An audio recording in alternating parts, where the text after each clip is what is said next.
Cocaine is a hell of a drug.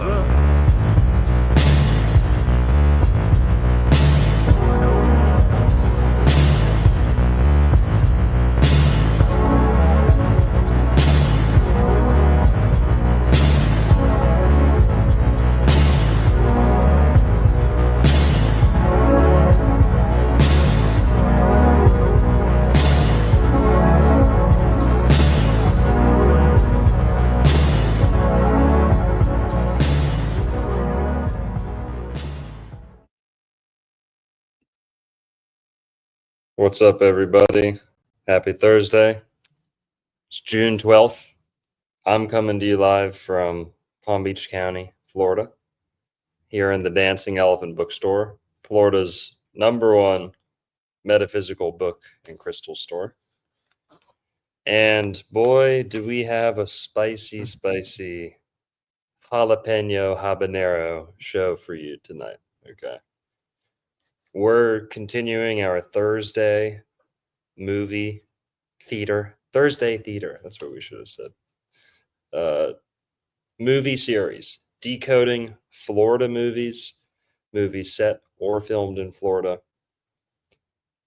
And all the other ones have kind of had some, lots of different topics.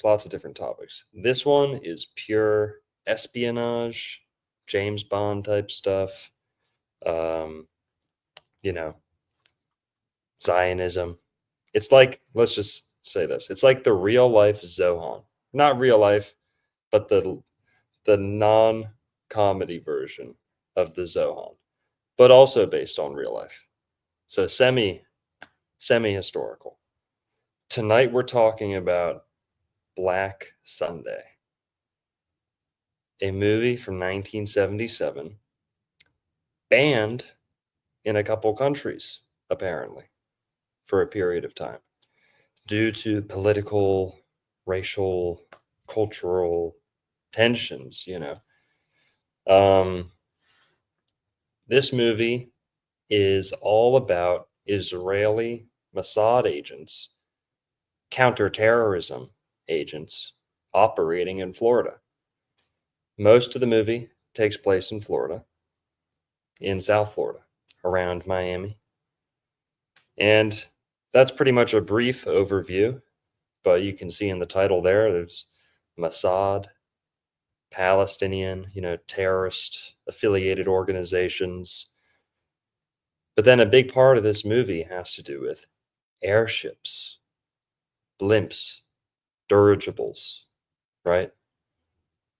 That's been something we've covered in quite a few of these movies, at least 3, where there's been blimps or airships that play a big part in the movie. So then at the end of this movie, it kind of climaxes at the Super Bowl.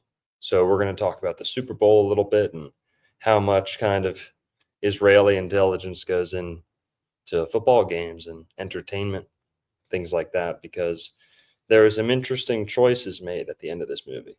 That's all we'll say. And there's also a very little gopher hole rabbit hole in this movie having to do with the beef between the Japanese and the Israelis. Very little known beef, but some interesting history. Now, like I said, this one's real spicy, so we got to do a little disclaimer here. Okay. I want ears up on this one, okay? All the Mossad agents at your desks, just moment of silence here for a sec. Quit spamming the troll comments, Mossad agents. We're going to be using all the accurate terms for the parties involved tonight. So I want you guys to do me a favor, okay? Just take it easy on the comments. We're pretty much all on the same page. We don't need to have a fucking dick measuring contest or nose measuring contest, okay? No one needs to prove how based they are in the comments. Stay silent. Does it get bad on your end? No, but since we're already talking about something so spicy, the bad comments can only hurt. You know, I don't know. Just we're going to be talking about this stuff.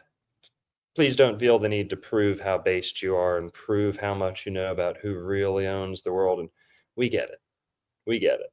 Okay. You're only going to be hurting me. Potentially, my channel. Go watch some Nick Fuentes. Go watch some whatever. What we're going to be talking about in this video, what we're saying out loud is pretty much as far as I want to go. But I'm not saying you gotta, totally censor yourselves. Just don't try and outdo us. Don't try and teach us. Oh, you don't know how bad it really is and all that. We're gonna get there. We're gonna get to it. We're gonna put it all out. And like I said, no one needs to prove how based they are. Okay, we all get it. Everyone's welcomed here. And the other side of that is, straight up, I grew up with Jewish people. I love a lot of Jewish people. A lot of great friends of mine. The majority of my friends growing up. How are we coming through, by the way? Because I know StreamYard was acting up earlier, and I'm getting a message on my screen about the connection. So let us know how we sound, if we're choppy or not. Get a sound check in the comments. Good call. Good call, Juan. Should have started off with that. But that's really it. That's the disclaimer. That's the lame disclaimer. But, I don't want to see 1,000 comments like, oh, you didn't talk about this and how 6 million could have never actually, like, okay. Another topic, another time. Been there, done that. Yeah. Right? Yeah, okay. So that being said, let's get into it. This is a super spicy movie. It's hard to believe. There's a lot of in your face stuff in this movie. But I've said enough. Juan, how are you doing today? How are you feeling with the movie? Doing all right. I thought it was a terrible movie. I thought it was very boring. It's 2 hours and 23 minutes long, and we know what that means. Illuminati confirmed. 3, 2, 2. Right. So they right off the rip, they're just like pump. They're pumping us full of, the Illuminati. There's a lot of weird dates in the movie. As far as the layout and the concept of the movie, it focuses a lot on the villain and how you were saying the good guys, quote unquote, weren't really all that good. And it's interesting because part of the reason that this movie did fairly well for the time, and part of the reason that they said it didn't do better was because it was banned in Japan and in Germany, of course, right? Mm-hmm. Those two places. And there was another movie that had come out. There's, I guess, another Super Bowl movie, but check out the poster of this movie real quick, right? Speaking of Illuminati confirmed, 91,000 people, 33 exit gates, 1 sniper. And apparently this is a really violent movie that features, again, Goodyear Blimp. I don't know what's up with the Goodyear Blimp. Maybe they have a monopoly on that, but it's very similar. There's a deranged guy going at it at the Super Bowl. And they said that this movie had come out before, because Black Sunday was 1977. This was 1976. But yeah, I thought it was interesting here, the little 33. And we'll get into the esoteric symbolism behind the Super Bowl, which a lot of people talk about being some sort of loosh mining, superb owl ritual type of thing, which we can agree. It's one of the most popular sports, right? It's an American thing. Yeah. And Pigskin. Is that what you think, that they named football because soccer is actually really popular? Almost like trying to, why do they call it both the same thing? You know, because in Hispanic countries, football isn't football, it's soccer.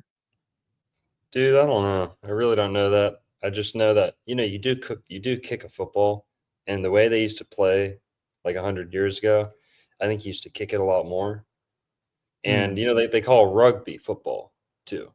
Oh, really? So I think they were calling football soccer, or they're calling football soccer football. Then there's rugby, which is like halfway between, soccer and football. they're calling that football. And then football, American football, is just close to rugby, so that gets called football too. I assume, Yeah. but I don't know. Interesting. Either way, yeah, I thought it was pretty terrible. It just dragged on a lot, and yeah, we'll get into it. We'll break it down. We'll try to get through the whole movie, Yeah, and see what happens. it's like I said. Who's ever seen the Zohan? You don't mess with the Zohan. This is like the non-comedic version, the straight up actually trying to be a good movie version of the Zohan. And I love the Zohan. Hilarious movie. That's with But Adam right Sandler, here, right? right here, I almost called you John. Fuck. Fine, Juan, Right John, here. same thing. Yeah, anglicized Juan. But uh, let's just stop right there, Juan, at the beginning where it says Robert Evans. Does it say his name? It says Robert Shaw. Yeah, at the very beginning, it said Robert Evans right here, production. Okay. So he's the main producer. So that's what we should probably start off with is let's just look up Robert Evans on Wikipedia, please. Because Robert Evans, not only was he involved with The Godfather, Oh, helped dude. produce The Godfather, he worked on, quote unquote, I don't know if that is producer or what, but he worked on Rosemary's Baby. Rosemary's Baby is a movie about made by Polanski, right? Yeah, Roman Yes. Polanski escaped PDF file, international fugitive escaped PDF file, who was involved in the Manson murders. That's a Roman Polanski, I think, was the director. Yeah, he was the director and screenplay writer. So Polanski apparently had a thing for underage girls. He was involved in Sharon Tate was at his house when she was murdered That's so bizarre, dude. by the Manson family. Yep. And I guess his most famous movie, maybe not. I don't know all his movies, but the one I know him from is Rosemary's Baby. Rosemary's Baby is a movie about a couple who I think it's New York. They Yes. moved to New York, just like what's the Florida movie? I think The Devil's Advocate. The Devil's That's Advocate. one of the first movies we did. Probably the best breakdown we ever did too, I think, with the Devil's Advocate. Well, Rosemary's Baby is like the inspiration to The Devil's Advocate. And Rosemary's Baby is a movie about a couple that moves to New York or is trying to make it in New York. And the boyfriend is an actor. The man's an actor. He's trying to make it big. He's having a tough time. Can't catch a break, right? The woman is kind of just like a housewife. And she's very pretty. She has long hair and all this stuff, right? Trophy wife. And then they're trying to have a baby. They're having trouble having a baby.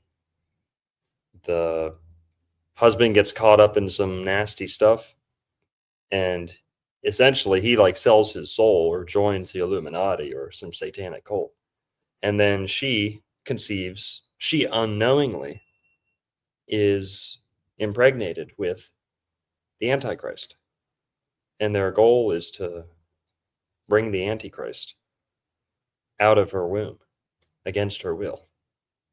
And there's all these rituals, and it turns out like the whole neighborhood is in on it, or at least all the well-connected people in their building, in their neighborhood, the doctor's even in on it, right? Big conspiracy, big satanic conspiracy behind the scenes.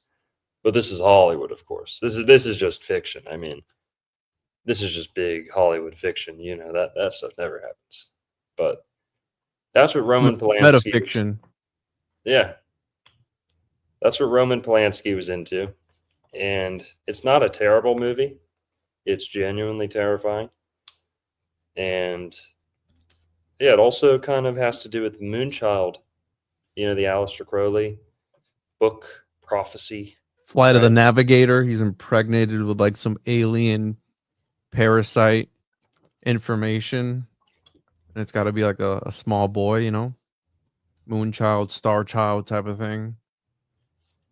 Yeah. You know, but what are your opinions on, like, do you think these people actually do this sort of stuff, or do they think that they?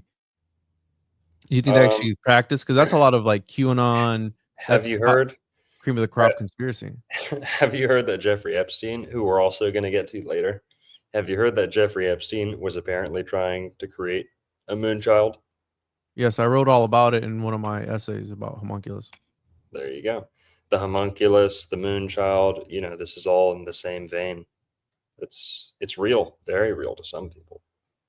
Um, yeah.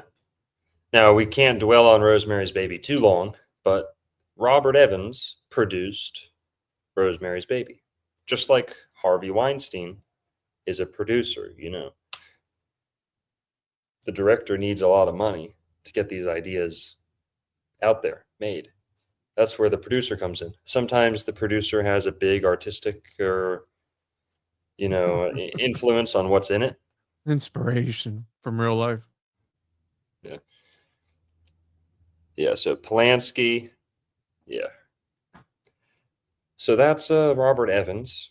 He was involved with that movie, and he's involved with Black Sunday. So you got one movie about a satanic cult behind Hollywood. Dude, if YouTube, we love everyone. We love everything no matter what. We love everyone. Free Israel, free Palestine, free Israel extra. We love everyone, but come on, people.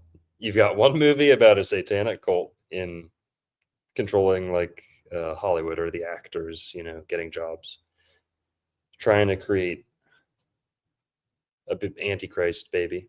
Making deals And with the devil. and then the same guy, like 10 years later, makes a movie about Israeli Mossad. That's kind of redundant, but Mossad operating like James Bond style operations all over Florida with impunity. Not checking in with anyone. They're not like bumping in like with the local police like, "Hey, this is our jurisdiction. You got to let us know if you're coming in here and doing espionage in Florida." Not really. They just do whatever they want. Machine guns off the sides of helicopters, like. So you really got to ask yourself, what's the connection between all this stuff? And we'll just leave that question to you guys, but that's all there. We got that much to say just off the guy who produced the movie. We're not even a minute into this thing, but let's get into it more. Well, I got a little list here of notes that I took. I got a whole bunch of links too. Frankenheimer, I haven't looked into him yet, but he was also Jewish as well. I think all three producers were Jewish. All Yeah. four were Jew. The four people behind this movie, which Mhm. would be John Frankenheimer, Ernest Lehman, Kenneth Ross, and Ivan Moffat, and Robert Evans too. So it'd be four people. I looked into some of these guys. And again, does that mean anything? I don't know. But how you were saying, it's interesting that the president of the United States was at the football game and he was one of the targets, Yeah. right? So what does that say? You have Mossad guarding and essentially trying to take out the blimp that was supposed to take out all these people, and he's just going ham. So if Yeah. this is in a movie, how is it in real life? Because that's a big conspiracy too, Yeah. that all presidents, no matter who they are, bow the knee and they always go and kiss that wall or some shit, whatever it is that they do, right? They always do it. Yeah. And people bring this up like, you see their control too. What do they call them? The little hats or whatever they call them. I don't know what they call them on the internet, but the white hats or something. They got them in their pocket, right? Like you always see that. Yeah. So just putting that out there. No, it's true. It's true. And this movie starts out in Beirut, And the context for this movie is it's kind of in the wake or the years following the Olympic terrorist attacks. The 1972, I think, 1972 Olympics terrorist attack, where the Israeli Olympic team was held hostage and like 11 of them, lost their lives in a terrorist attack. And the same organization that was involved in that, Black September, they are the group who's kind of the main organization in this movie. So that's the context, that's kind of the background. And this was fresh on many people's memories, fresh on their minds, right? Only 5 years before the movie came out. The Munich massacre, yeah. And interestingly, even though this massacre happened, all the countries got together and they were like, man, that was tragic. They didn't do anything about it. but we start at 9 a.m. tomorrow. Don't be late. Oh, shit. Sorry. No more bronze, more medals for everyone else, right? Yikes. They were like, right. that was terrible. But swimming will now be before volleyball, and everyone go about your business. All right, so here we are. The Olympics must go on. And this particular actor, she did date Al Pacino, and she is part of this group, Black September, in the movie, which is based off of a real group. So they follow her for a while at the very beginning. I mean, look, we're 4 minutes in and they're just following her around. And you're just like, when does this end? And then it flips to a video of a prisoner of war, a Vietnamese prisoner of war. And it's this video of him addressing his war crimes and the things that he's done. And then she comes in and is like, hey, we can't let the Americans see this footage. This footage needs to be taken out. It needs to be destroyed. And he's a familiar face, right? Which we'll see later on in the movie. Yeah. It's just to be clear, it's American POW from the Vietnam War. And yeah, so secretly deranged by years of torture as a prisoner of war in the Vietnam War, he had a bitter court martial. Yeah, this is I don't know the guy's name. What's the guy's name? Lander. His last name's Lander, which is hilarious. It's Michael Lander, played by Bruce Dern. Which, what else has he been in? Coming Home, Nebraska. He's been in a ton of movies. Oh, is that the guy who was in The Hateful Eight? He played the Civil War. Was he? I don't see it on here. Here. The Hateful Eight. Is that the one with yep. Yeah, that's him. That guy played the Confederate general or something in. That was a great movie too, by the way. Oh. I think the Django Unchained was also fucking hilarious. That was that one Django was better. I can't see shit out this thing. Dude, Django was just Quentin Tarantino earning himself the praises. Hall pass. Yeah, exactly. Because he dropped so many N-bombs before that. Well, talk about DiCaprio. There was Jackie Brown.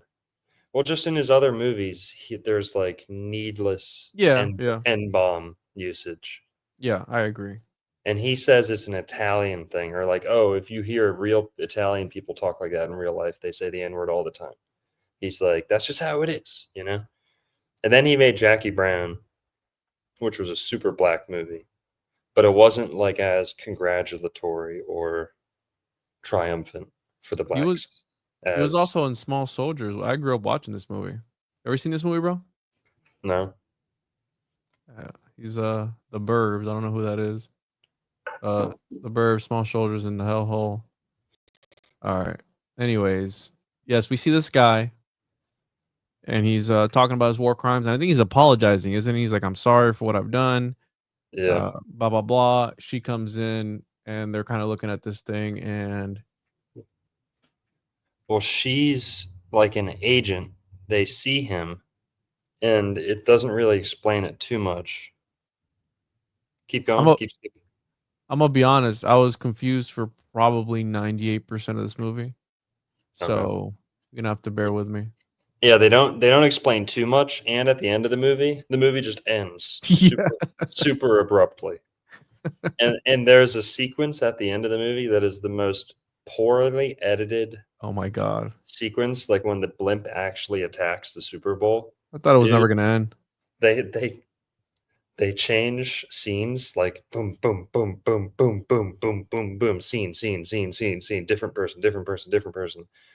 Like it's like 3 minutes. Yeah, Of it's just, rough. It was rough. It was rough. He's just rolling around on top of the blimp, just like I was like, bro, just do it already. yeah.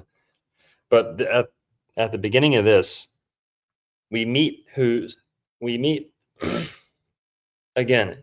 It's really hard to say who the protagonist is in this movie because everyone is kind of evil, immoral, or they're kind of all anti-heroes, everyone in the movie.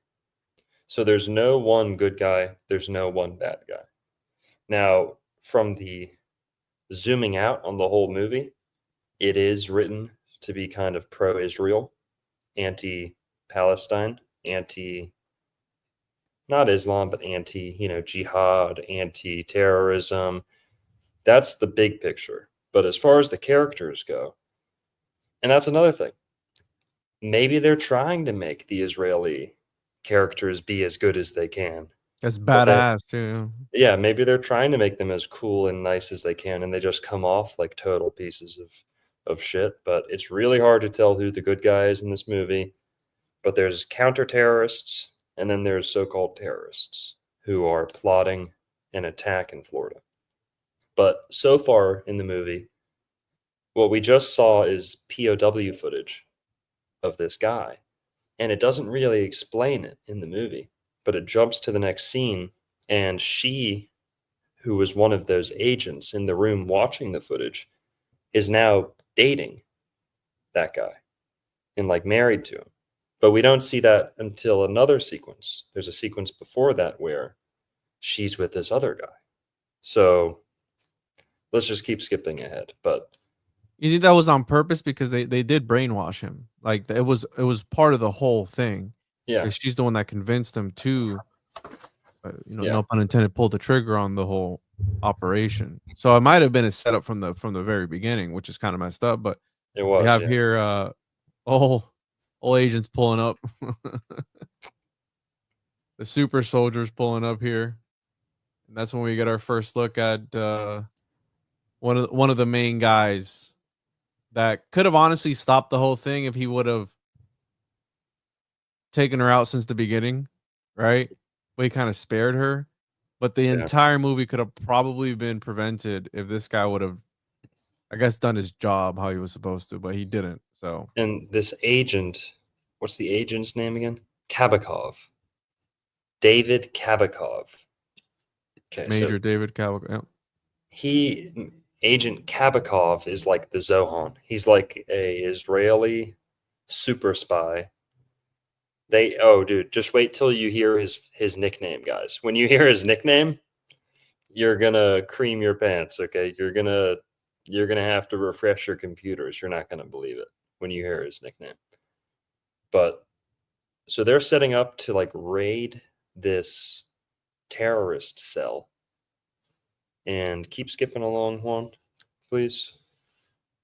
I'm trying to And make sure I don't show yeah, too much violence. And I know there's good. We don't have to worry about that. But there's the woman.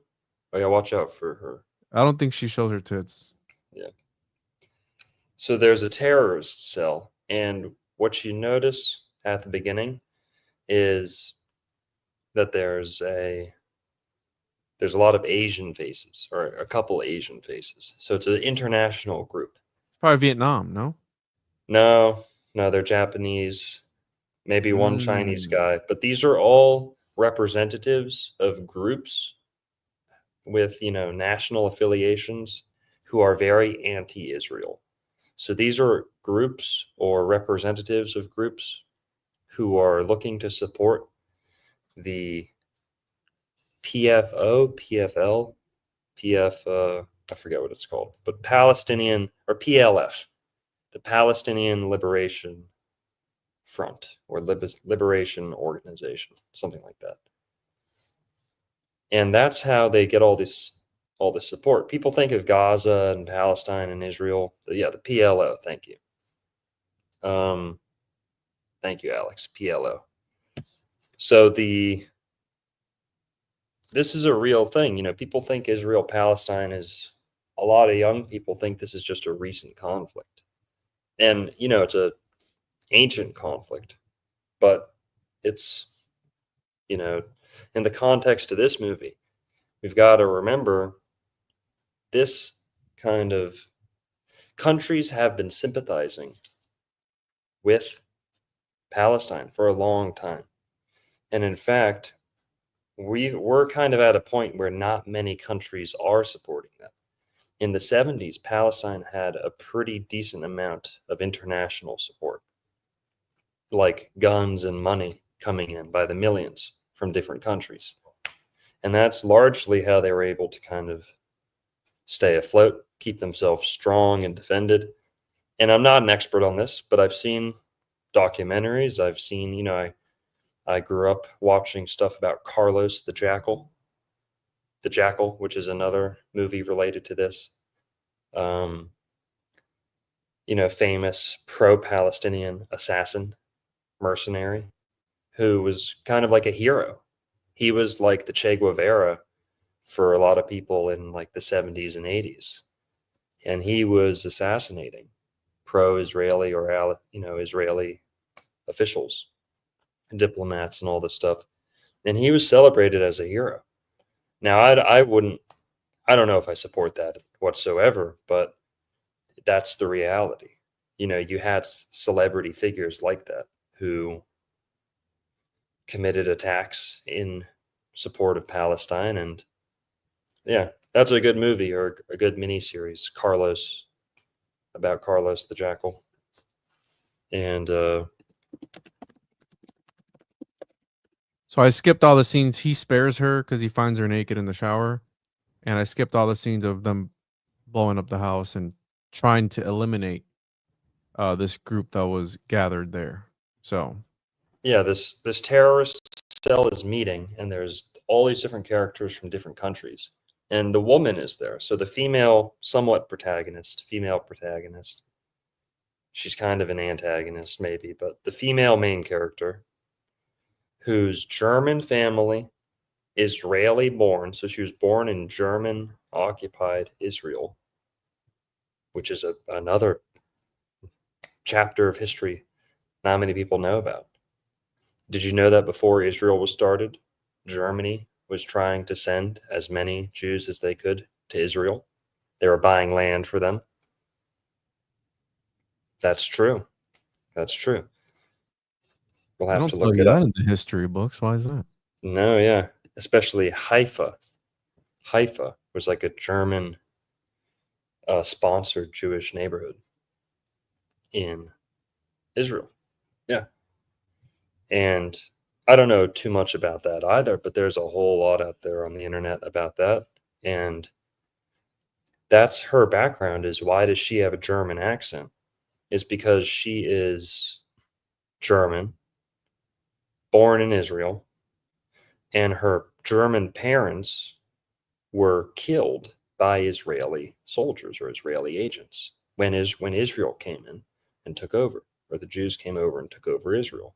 Her parents were killed.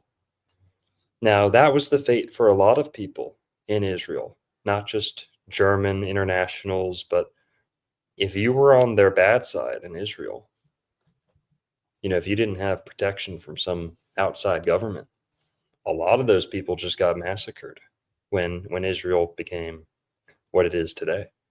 There's a lot of, shootouts and stuff like that, and police like military police kidnappings and right, all this terrible, nasty conspiracies, and a lot of innocent people did die in the formation of modern day Israel, not just like Yikes.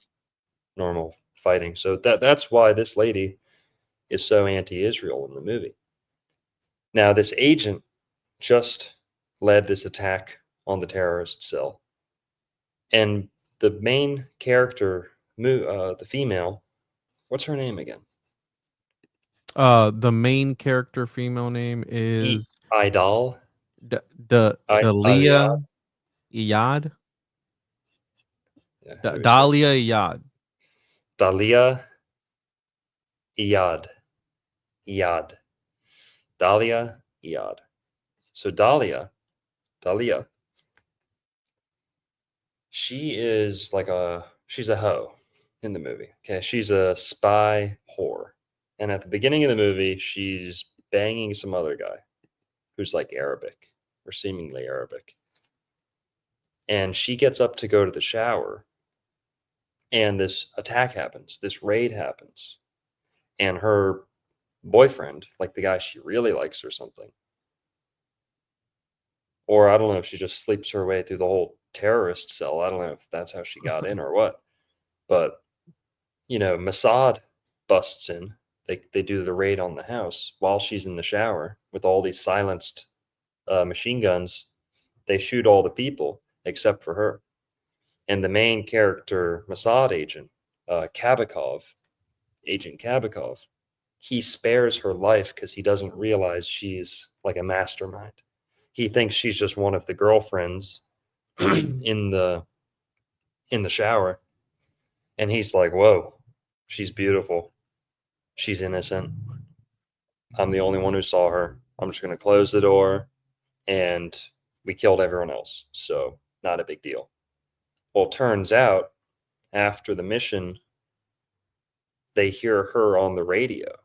They hear her transmitting messages, and they realize, oh crap, she's a ringleader. Like she knows she's making decisions. She's just not a nobody.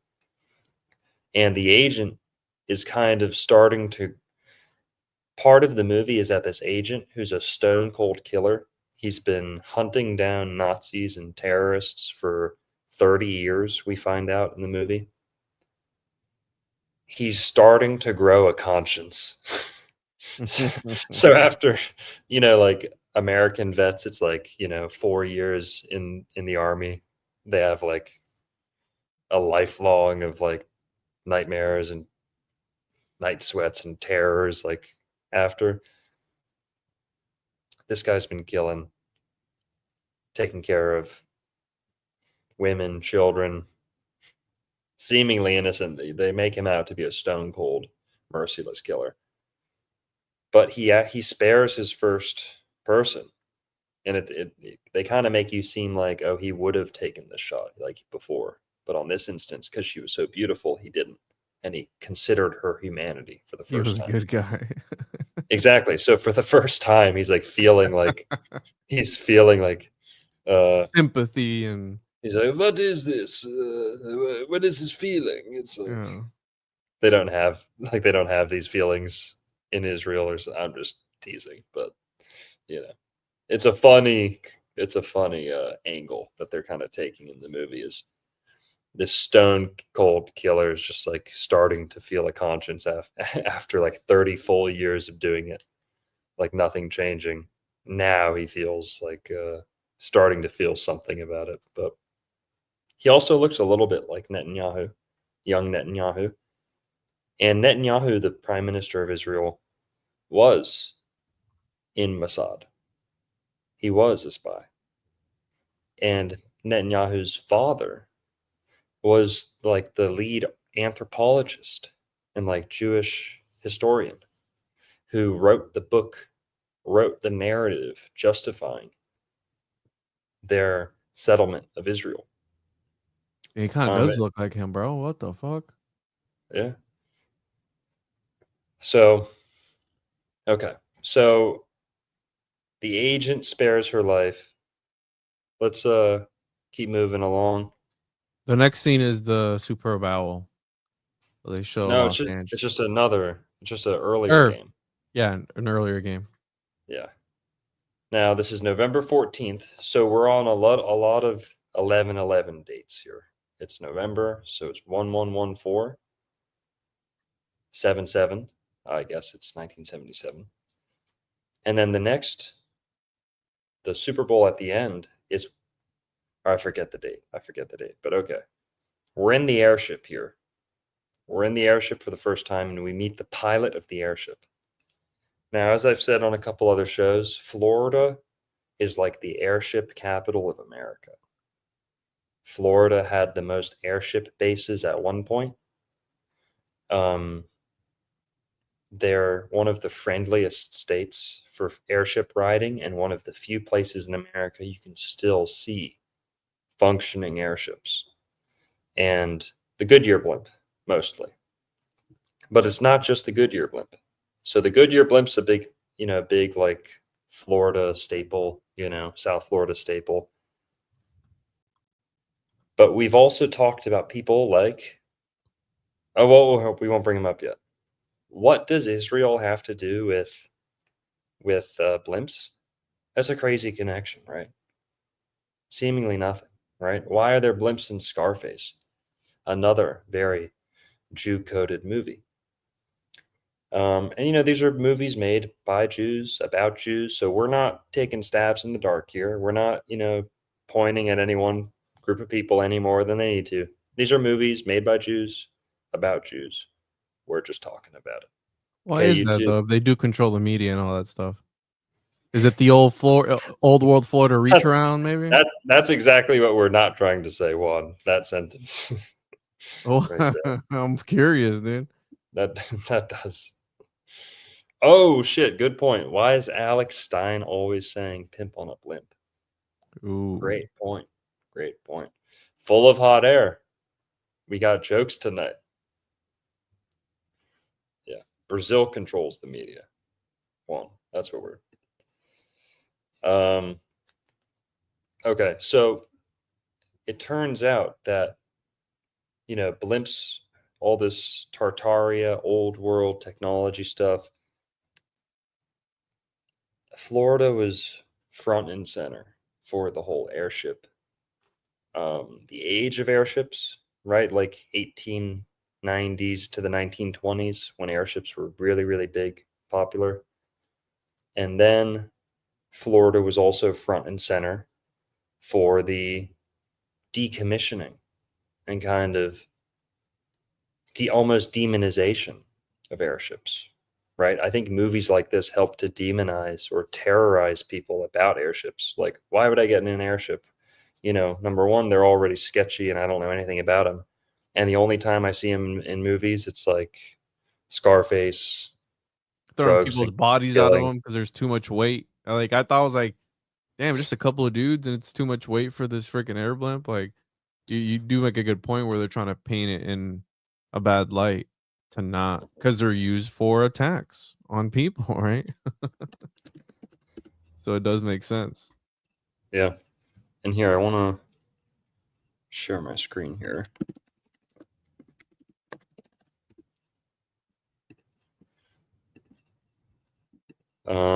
Just to show you guys the history that Florida has with airships. All of these pictures are of airships from Florida. They used to land near Miami. There was a big airship base created by a guy named Glenn Curtis. Look at that. By the way, the way we got here was you fell for a blimp picture that you thought was real, and it was actually from a scene in this movie. So that's how we stumbled across this movie. That's true, Juan. You're absolutely right. Mossad got you, bro. At least it wasn't AI. Okay, I'll take the L. Yeah, I'll take the L on that one. But it's all good, dude. That's what I'm here for. They used to land them on the water. Look like that. Look at that. Downtown and all your little towns and cities in Florida. The Seminoles took a ride in them, right? Because they were shooting at them at one point because they didn't know what it was. Yeah, let me find that. We talked about that on, what was that, part 2 of the Scarface episode, right, where we went into ancient blimps and hot air balloons and stuff like that. There it is right there. Yeah.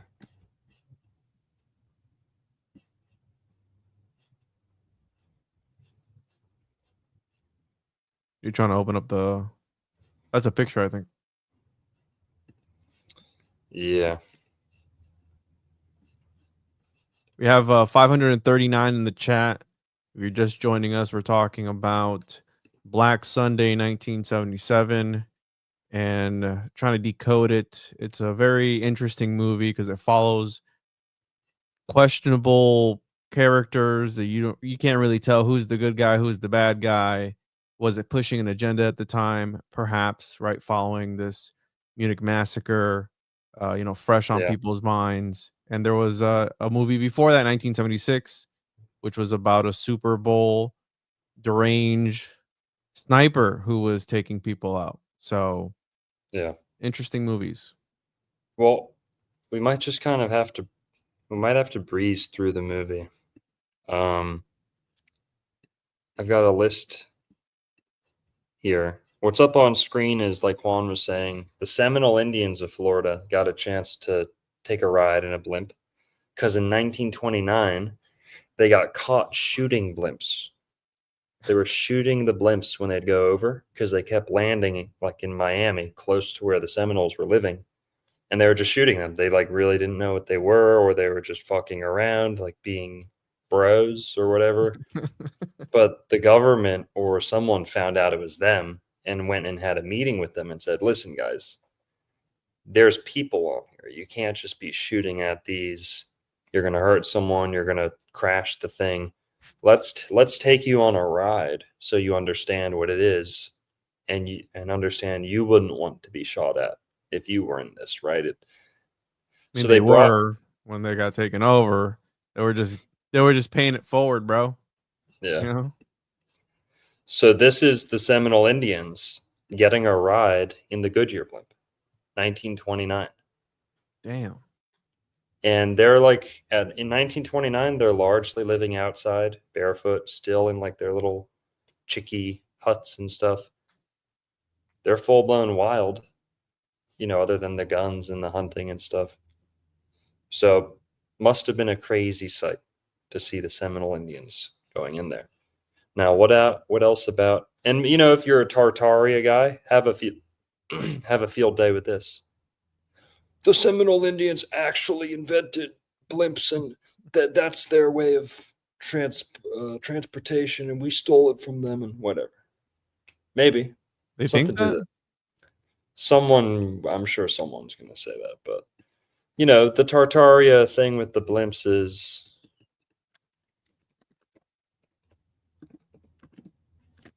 sometimes it gets out of hand, out of control.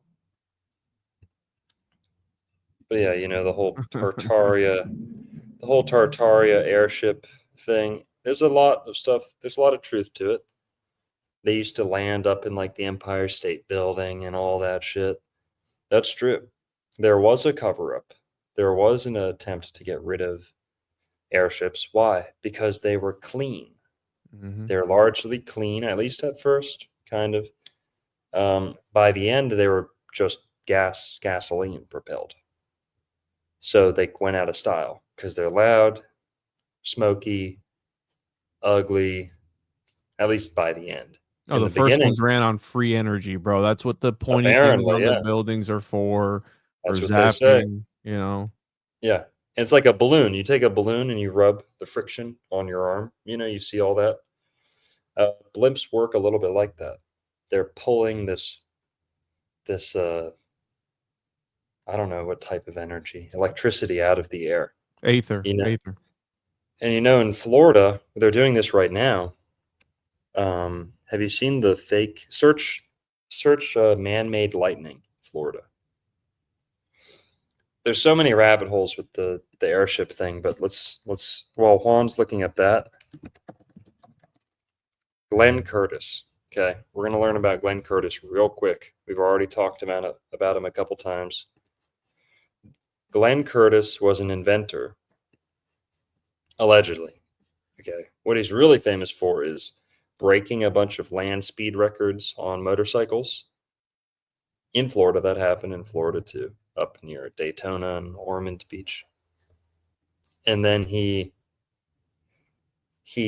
was like an airplane guy and an airship guy, and his real job was like taking all these really cool inventions that other people made that were like electric or like, steam powered, and just slapping a gasoline engine on them, a V8, putting a gasoline engine on everything, and then converting it to gas, getting the patent, and then being helped by the gasoline industry to make that patent more popular. That version, the gasoline dependent option would always be the more prevalent, more preferred, more advertised.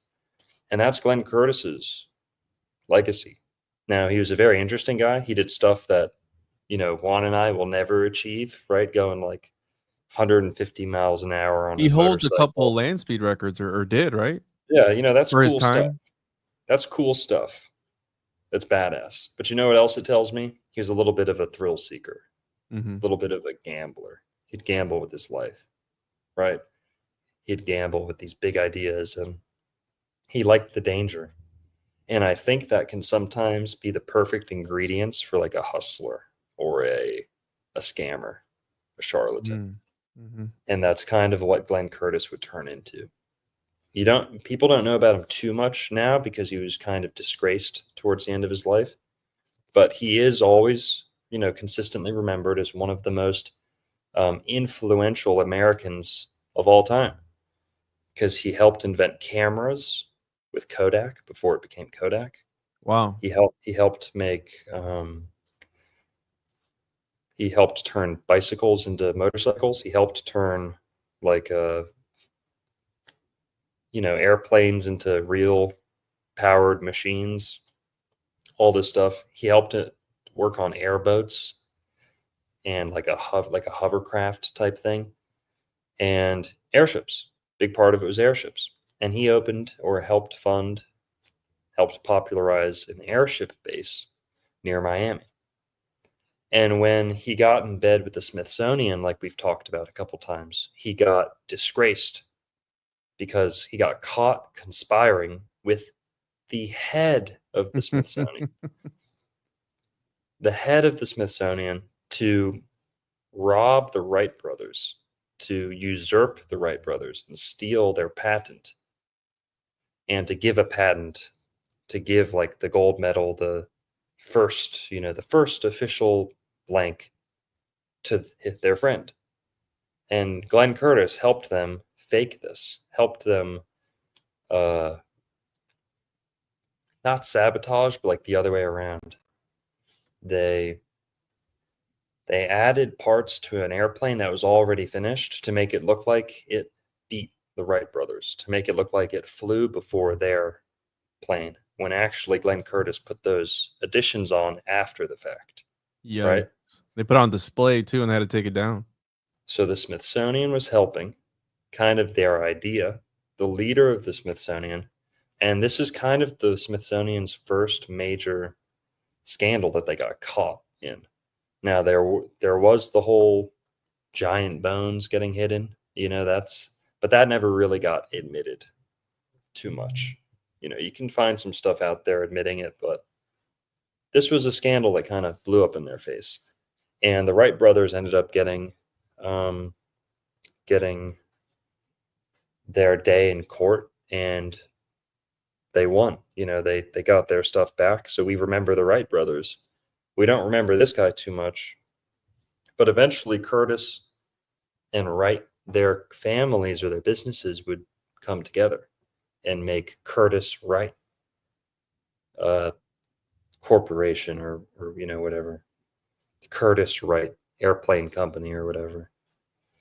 So he's an interesting guy, and he actually died in court or shortly after court. Mm-hmm. Potentially another big, huge conspiracy.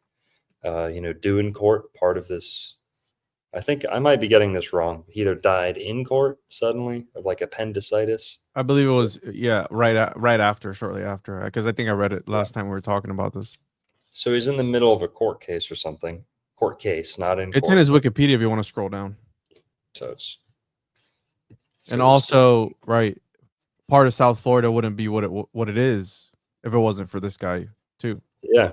So after he got disgraced, like Juan's saying, he went down to South Florida and just changed industries. He just became a real estate developer.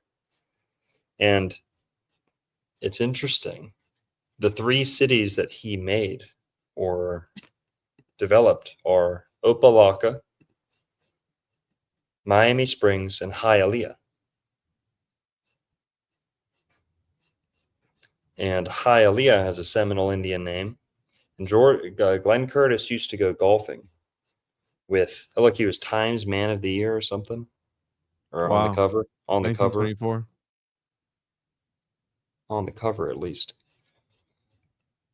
All right, the next section is the death.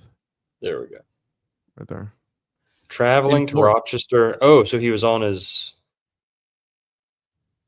Oh, in court. Yeah, okay. I was right. Traveling to Rochester to contest a lawsuit brought by former business partner August Herring. Oh, another plane dispute. Curtis suffered an attack of appendicitis in court. Appendicitis. He died on July 23rd, 1930 in New York. Complications from an appendectomy. His funeral service, blah, blah, blah. So, suspicious sudden death, right? Your appendix kind of can just give out like that. Mine did. Did it? Yeah, I had mine taken out when I was 7. Almost died from it. Oh, man. Well, shout out to my appendix. For real, dude. They cut it out. It's now it's in some Israeli doctors, like private a collection. Container and some they got Glenn Curtis's and Juan and I is right next to each other. They made a homunculus of mine from from my appendix somewhere. Yeah. 100%. Okay, so Glenn Curtis, blah, blah, blah. He goes from being an airship guy to a South Florida, Miami real estate developer. And in fact, his real estate development came to a crashing end when a hurricane came and destroyed like 90% of all his stuff. Wild. And that whole thing, his real estate development getting destroyed, and then a similar wave of kind of destruction across across Florida, and some other things like overspending, overlending, people not paying their mortgages, whatever. Just like 2007, 2008. It was a bubble. Yeah. 1928, 29. Not many people know that the Great Depression, right? Black Friday, or what was it? Was that a Black Sunday or Black Monday? I think it was Black Tuesday. Thursday. Or Thursday. Black Tuesday. See, this is what I know least about financial stuff, okay? But I think it was Black Tuesday or Black Friday, or Black Friday is fucking Thanksgiving, but you know why they call it Black Friday, right? Why do they call it Black Friday? Because they can't call it monkey fighting. Because they can't call it Black Monday, referring to the stock market crash of October 29, 1929, was triggered by a combination of factors, including over speculation in the stock market. So it could have been caused by Florida and everything that went down in Florida. That's the little known secret ingredient. I was gonna say they call it Black Friday because they can't call it Monkey Fight Friday. Gonna get demonetized. No, I'm just. That's Black Friday joke. It has nothing to do with people. It's just a Black Friday joke. And Black Friday, fuck it, YouTube. I don't care. Whatever. Black Friday. We're talking about Black Sunday. We got to talk about all the black days of the week. Okay. We wouldn't be good researchers if we didn't talk about every black day of the week. Black Friday, Black Sunday, Black Monday. Okay. We love everyone and we're only joking. We're comedians. We're actually both Jewish comedians, so we're allowed to say whatever we want. Okay. So keep it moving. Let me pull this That's up. Lou Pearlman. Let's look. So Go I ahead. brought up the where the hell did it go? I had the here we go. The how you're saying the Florida man-made lightning, Florida, which is Oh, interesting, yeah. right? Because we have a lot of lightning on random days that aren't storms. You just see the sky light up. You know, they say it's the humidity and whatnot, but apparently they did. Scientists at the International Center for Lightning Research and Testing in Florida have successfully created man-made lightning using a method called Mhm. rocket-triggered lightning. This Yeah. involves launching rockets that trail thin copper wires into storm clouds, creating a path for lightning to follow and strike a specific target. This allows scientists to study the physics of lightning. Bro, that's so bizarre. Like, you know, we talk about weather manipulation and all this sort of shit. It's a conspiracy, right? And then they're doing this, where they're launching rockets into storms and creating man-made lightning. That's bananas, dude. And at the end of the day, this is literally all the Tartaria Antiquitech people are talking about. If you take a copper wire and stick it up in the air, you can pull electricity out of the air. No energy or input needed. If you just know what you're doing with the wiring and electrics, you can pull electricity out of thin air. The higher up you go, the easier it is to do, Whoa. apparently.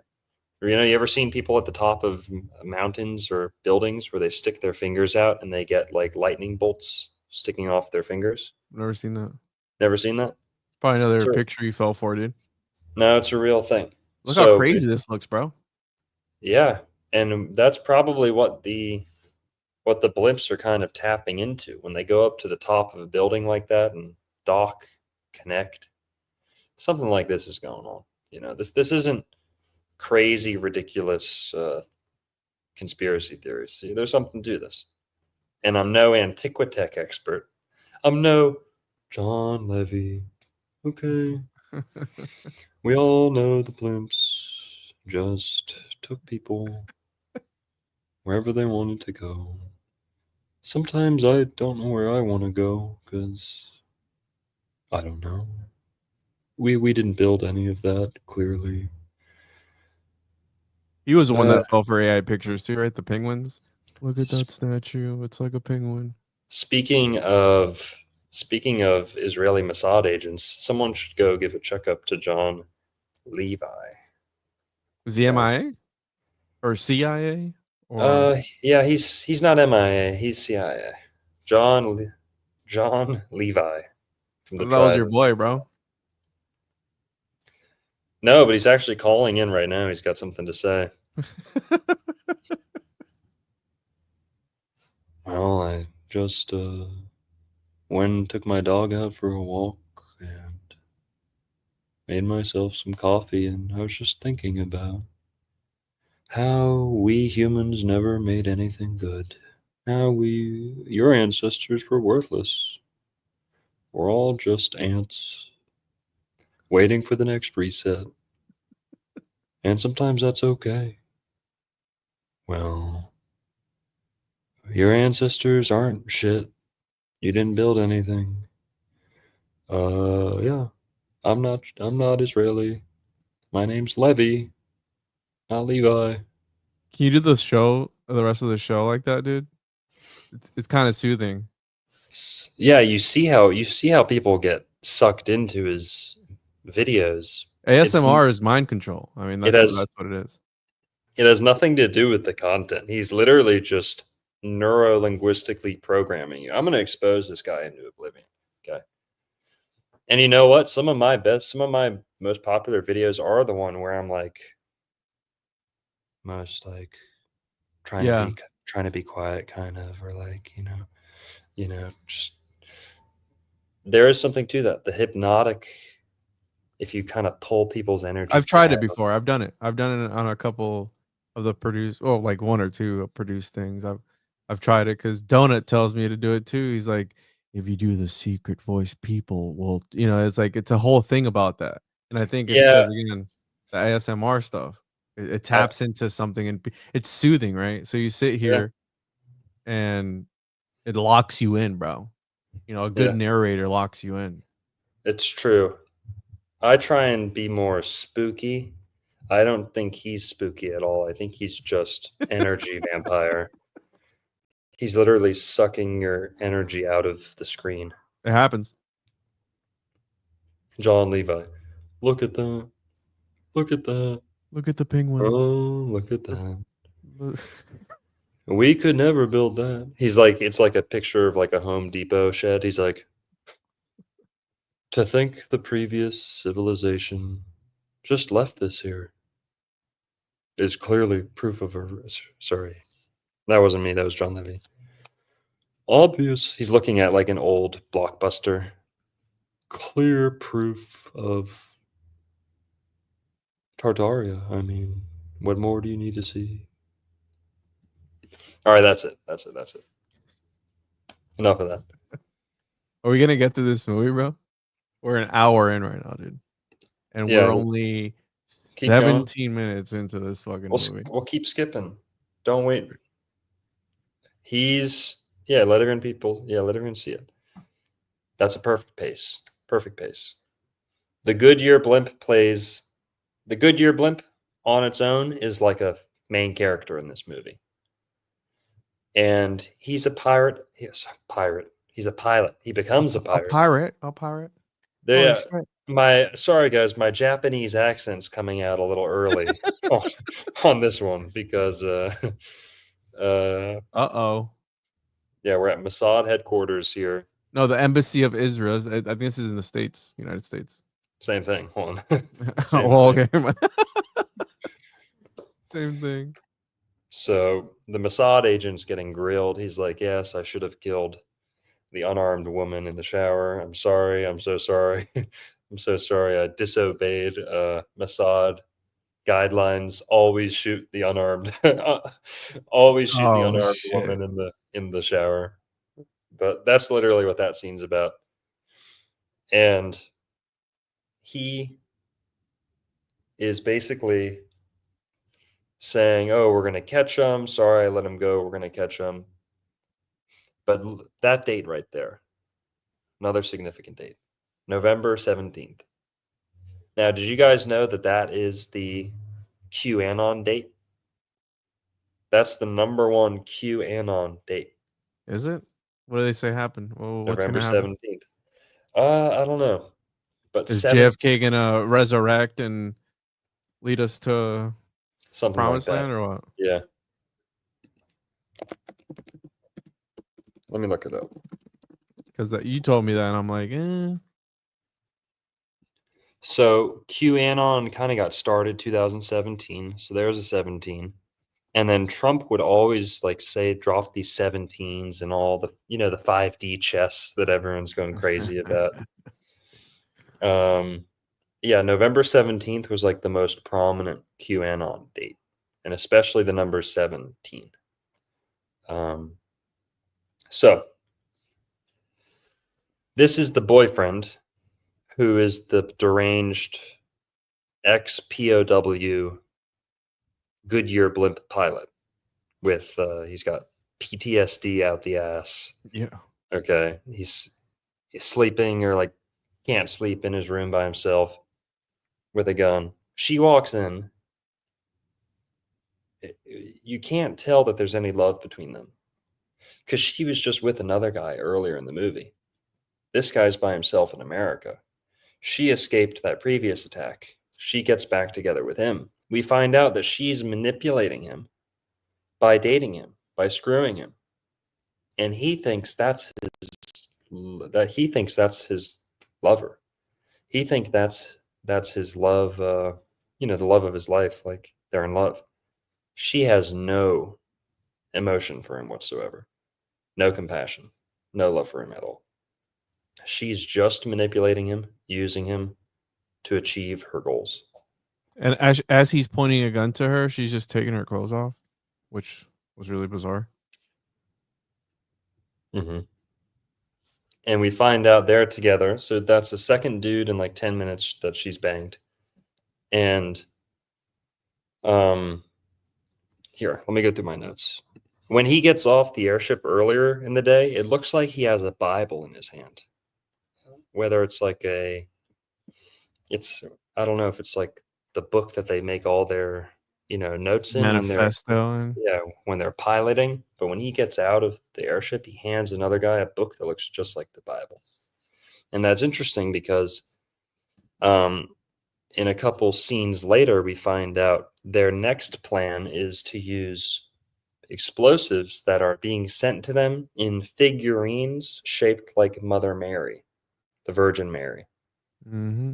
So they have explosives in the Virgin Mary figurines that are going to get shipped to America. And he's building this boat that they're going to put explosives in to like the hull of the boat so they can turn it into a bomb and kind of like drop it over the Super Bowl. Like shrapnel. Yeah.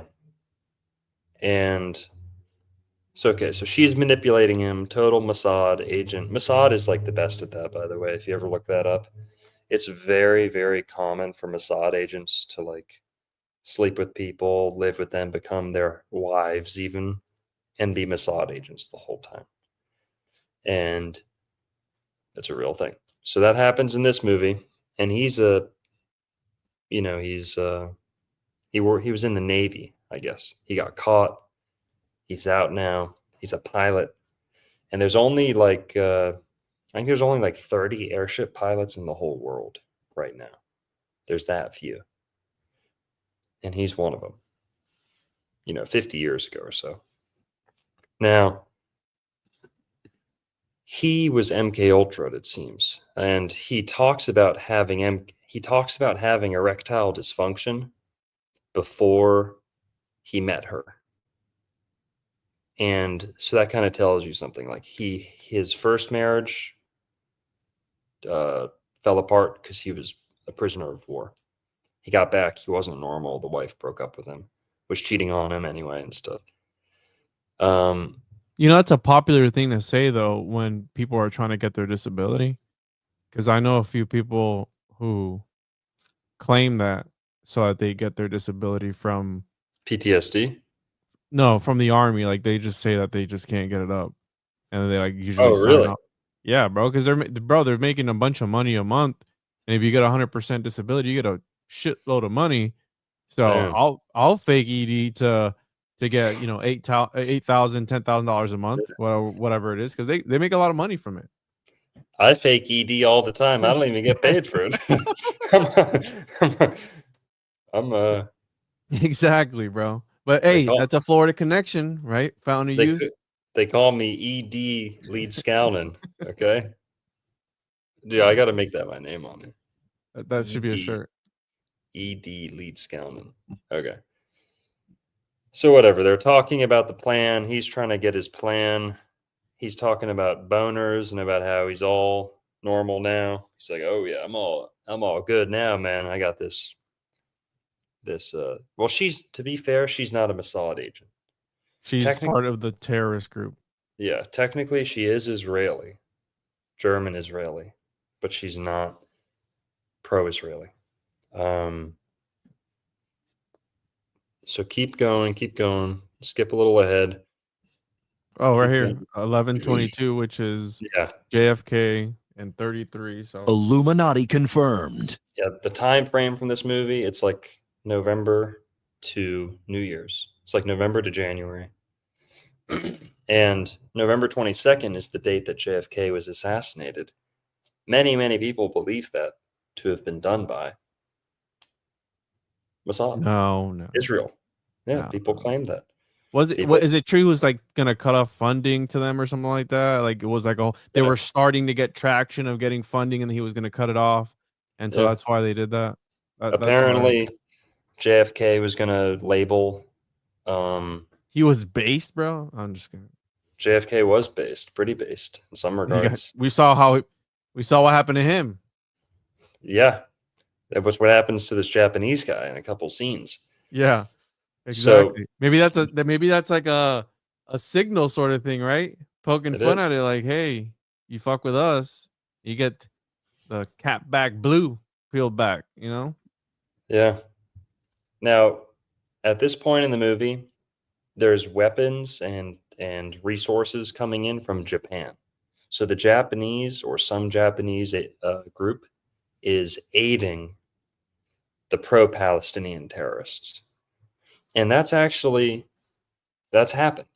So in the 70s and the 80s, a lot of the groups that were sympathetic to the PLO and Black September, a lot of them were Asian countries, some of them Japanese, who didn't like Israel, hated them so much so that they're willing to fight and do these attacks and stuff. And it was a real thing. Now, there's also something else that's going on in the movie. There's jabs being taken at Japan by Israel in like the writing of this movie. And they're kind of addressing this blood beef, right? This blood feud or beef between Japan and Israel. And a big part of that is World War II. You know, the Japanese were with the Germans. It was the Japanese, the Germans, the Italians. Now, pretty much everyone else was on their side too at the beginning of the war. But by the end of the war, it was just Germany and Japan, right? Against most of the world. So, you know, maybe there's some bad blood off of that. But there's another part that we're going to get into after this guy's head blows off. So there's two Mossad agents that we get to know at the beginning. The main character, Kabakov, and then his assistant. His assistant is like a total scoundrel. No remorse, even less than him. Total scoundrel, willing to fight dirty. They want information out of this Japanese captain because they suspect that he was aiding the Palestinian terrorists. And he thinks they can't hurt him because he's in America. And this is what the movie kind of is getting at. The Mossad agents are running around like they are the police, like they can do whatever they want in America, and that laws don't apply to them. And there's even a scene here, a quote that he says when he's holding that Japanese dude, the knife up to his neck. He says to him, "Forget about the law, land or sea. We are the law." Mm. This is like one of Mossad's mottos. Forget about the law, because the Japanese guy's like, "Oh, what are you gonna do? You're gonna kill me?" You know, like you can't do that. And the Mossad agents go, you know, dare us. Find out what, you know, you're about to find out. Forget about the law, land or sea. We are the law. Like they're willing to bend any rule, go as far as they need to. And also Mossad's motto is, what's Mossad's motto? $5. By way of deception, you will wage war. By way of No. deception. Yep. By way of deception, you will wage war. Like for real? Yeah. Go look it up. That's Mossad's official motto. Where no Wow. wise direction is, the people fall, but in the multitude of counselors, there is safety. Well, that's not. Look at the other one. That's one of their mottos. Look at their main motto. Oh, where'd you find it? Pull it up. Oh, by way of deception. Yeah, I see that one. By way of deception, without deception, the nation falls. What? Who says something like that, bro? Steven with the $5 says, I would sooner trust helium and buoyancy than stabilizers, fins, drag, wings, etc. on over-engineered flying tubes of metal. True. Jason Pellish, member for 8 months. Pray for people who are praying. True. P Anonymous just became a member. Congrats, bro. Congrats. Thank you. Well, okay. So apparently there's even a book by Way of Deception, and it's English translation of the former motto of the Mossad, a phrase from Proverbs 24:6. By wise counsel you shall engage in war. I Huh. wonder how that got twisted to by deception. Oh, and check this out. Look, in Beirut, that killed several hundred U.S. Marines in Yeah. Lebanon. Yeah, the bombing of Beirut. What? He says that Mossad learned of the time and location of the attack in advance through its networks of informants, but only told general information without the specifics to the. Bruh. Yeah. That's wild, man. Like, again, this is Yeah. like. And in this movie, they decide to keep the president in place. Now Yeah. the Mossad agent is kind of arguing, "Oh, we should get him out of here," but the people who are pulling the strings are saying, "No, let's leave him right there. This isn't. No, let the president stay." You know, it kind of points a little bit, especially with the dates involved in this movie, to JFK, Yeah. to presidents not listening to Israel and suffering the consequences. Kind of. Yikes. But okay, moving along. They're pretty much about to beat the crap out of this. Oh, no, go back. You skipped. We got to watch where his head blows off. Oh, well, Go to that's that. I passed that part. It got twisted somewhere. Sorry. Here. You want to see his head get blown off, bro? Here. Yeah. Let me So they're holding the Japanese guy, holding a knife up to him, and then they're playing like bad cop, good cop. The bad cop, the bad Mossad agent goes outside. And he it's Oh, just shit. Bro, you didn't even see it coming. They pulled the JFK on him, dude. yeah. See if you Right can here, right like here. Hurrah! who is this? Boom, dude. Merc. Yeah. Just like JFK. Yeah. You see this dude's face? Like, he's like, he knows what's up, too. He's like, see, he opens his Yeah. eyes a little bit. And there's a little bit of voodoo dolling going on because earlier they take the Virgin Mary. Remember, the explosives are in the Virgin Mary, not in this scene, but Right. that scene. Yeah. And he takes the Virgin Mary and breaks her head off. Now, that wouldn't happen in a Christian movie, okay, where they break the Virgin Mary's head off for no reason, just to like show what's inside, you know? Not her hand, not her leg. Breaks her head off. Then the dude's head explodes. Kind of a little voodoo doll thing going on there, a little bit. But the Japanese guy's like, fuck you, Israel. He's like, I'm gonna tell you anything. And then he's like, they get the phone call, and he answers like Juan said. He goes, Harry, and his head explodes. Boom, dude. Like the pager, like the pagers in Israel, you know, they I heard about that where they yeah. were Yeah, they were triggering them. they put explosives in all of Hamas's like cell phones and pagers, and every time they'd get a call, they'd explode. Pretty crazy. Now listen, after this scene, the Mossad agent, he goes, yeah, it was a telephone activated bomb. The Mossad We agent's forgot to tell him. no, it's almost like that. Almost. I think it's a British agent is telling the Mossad guy, yeah, all he had to do is like answer and say something, and when he said something, that made the phone explode. And then the Mossad agent he just survived the explosion. The Japanese guy didn't.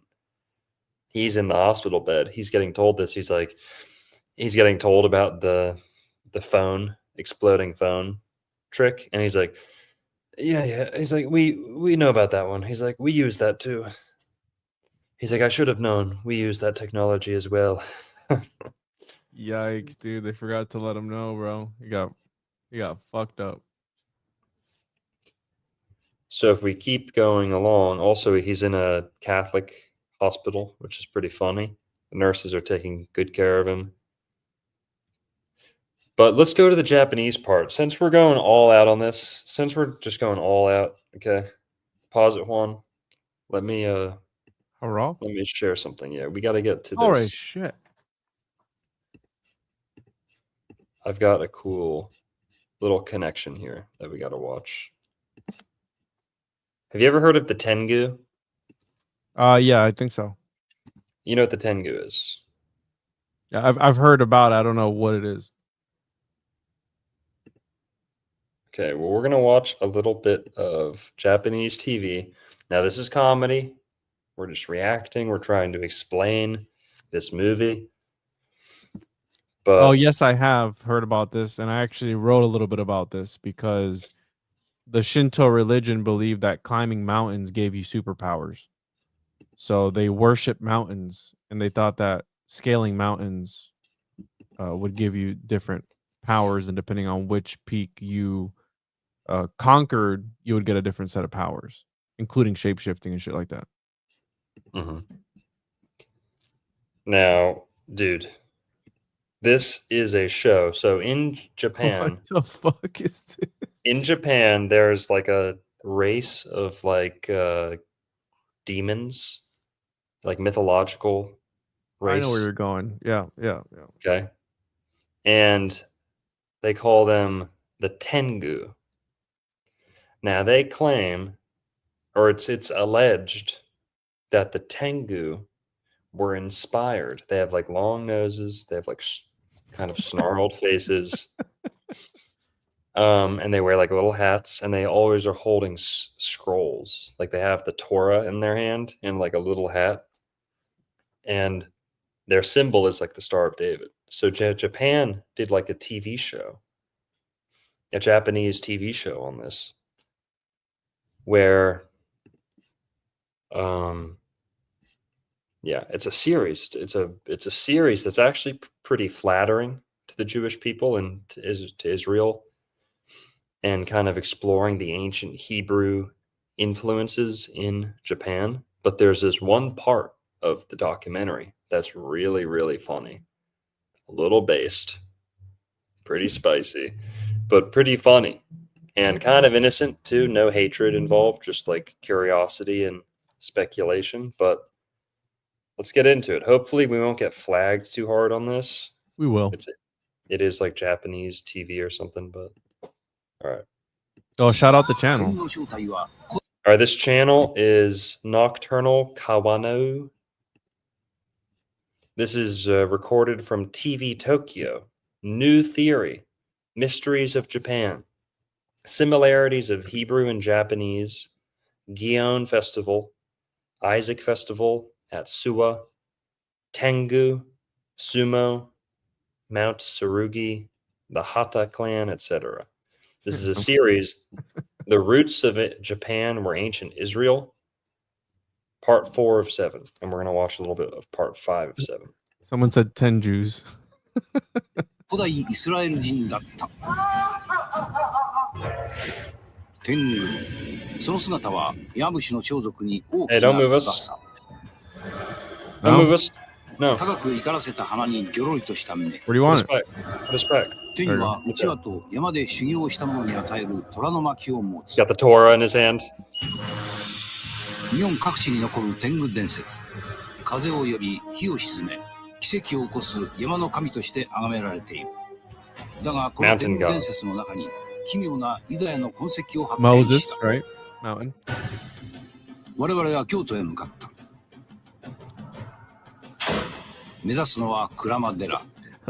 That ledger on deck. あの鞍馬の天狗で有名な天狗伝説の代表格である。そのご本尊の姿はやはり天狗。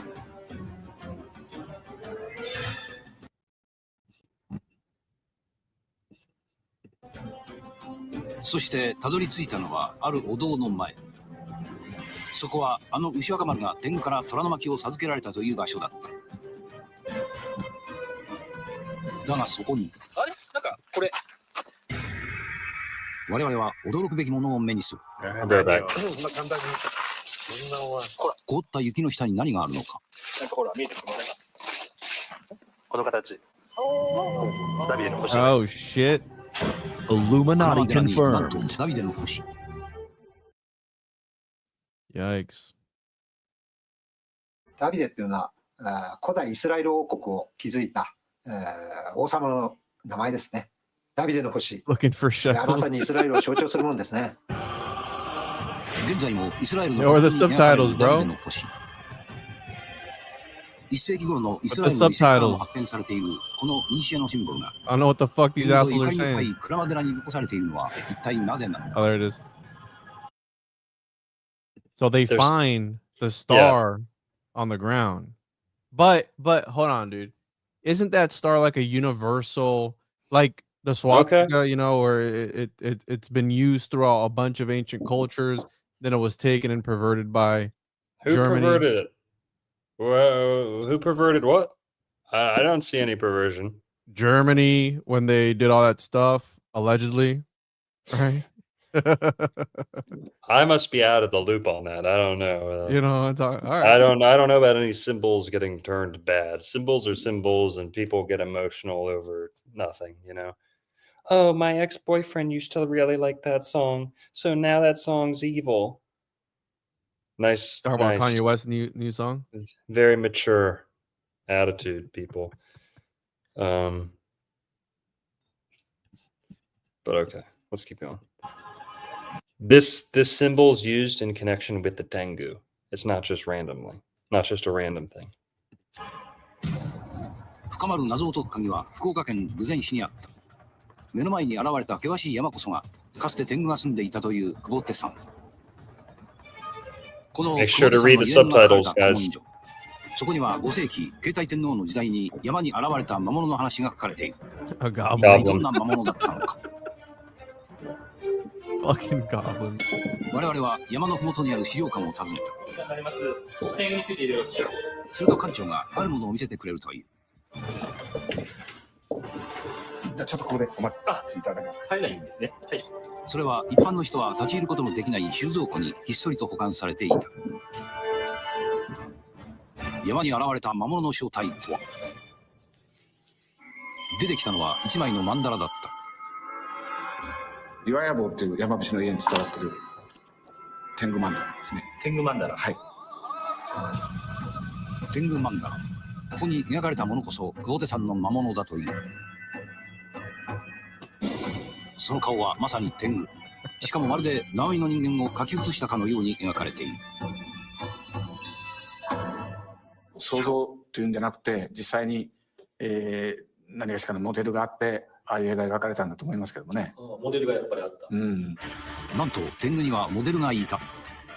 そして曼荼羅の天狗はあの井戸屋の面と上2つ。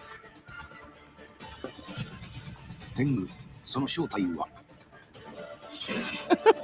やはり古代イスラエル人なのか。 Bro, how does this make him look? Was he really さ in らに Israel? 我々にもたらされた驚くべき情報が。天狗が頭にこうつけている黒い小さな箱があり Oh, ま and they す have ね a。box on their 古金という forehead もので too? すけども、実はユダヤにも同じようなものがあります。なんと天狗の時計がユダヤにも存在する。それは本当なのか。我々は東日本唯一のユダヤ教団を訪ねた。すると。こんにちは。こんにちは。Nice to meet you. Rabbi. can you? He looks like the Tangu, bro. Look at that dude. He's like, oh, konnichiwa. Dude, What does this mean, bro? dude, look at the lady.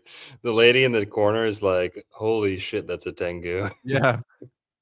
What does this mean? Like, does this mean that? Don't say anything. Just don't say anything. Just don't. I know what you're going with that.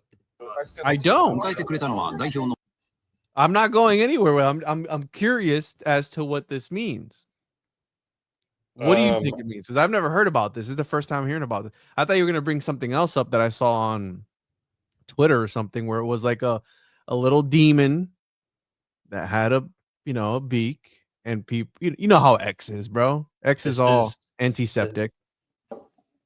This is a disgusting anti-Semitic trope that we are simply addressing in the context of the movie with the bad blood between the Japanese and the Israelis. This is the only way we could have explained that deeper rabbit hole. Okay. That entire movie, the entire Black Sunday movie is Tangu coded. Okay. Let's call him that from now on, bro. Tangu. Okay. I'm down. Bro, so wait a minute. Down. I'm down. All right. Listen. So we have these goblin demons from Japanese mythology with the scrolls, right? The debt ledger, as somebody said earlier. And this guy looks awfully similar as a descendant of these Tangu. But do you think this is similar to David Icke's Reptilian? Because a lot of people say that that's Tangu coded as well, where it's like, oh, he's actually referring to the Tangu, these reptilian beings, and it's actually very antiseptic, Yeah. Speaking of, since we're laying it all out there, be serious. Since we're laying it all out there,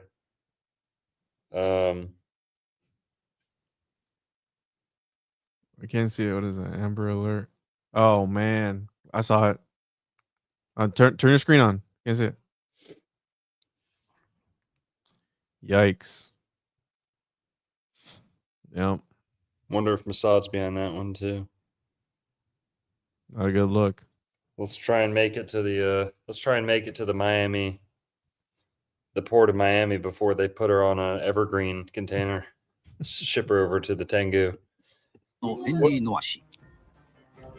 Yo, these people in the corner are cracking me up. Oh my god, bro.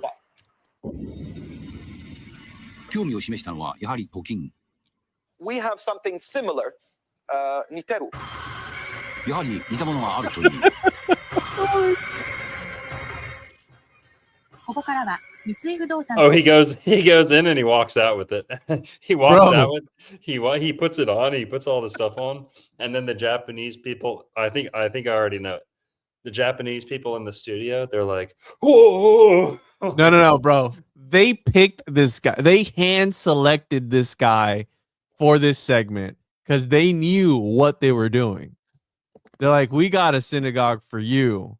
And they took him there to see this specific rabbi because he checks all the boxes when it comes to the Tangu. This is the first time I'm hearing about this, bro. It's crazy. He's like, I'll be right back. I'll be right back. The music, it's like, they blur it. We doubted our They blur it. He is indeed a Tangu.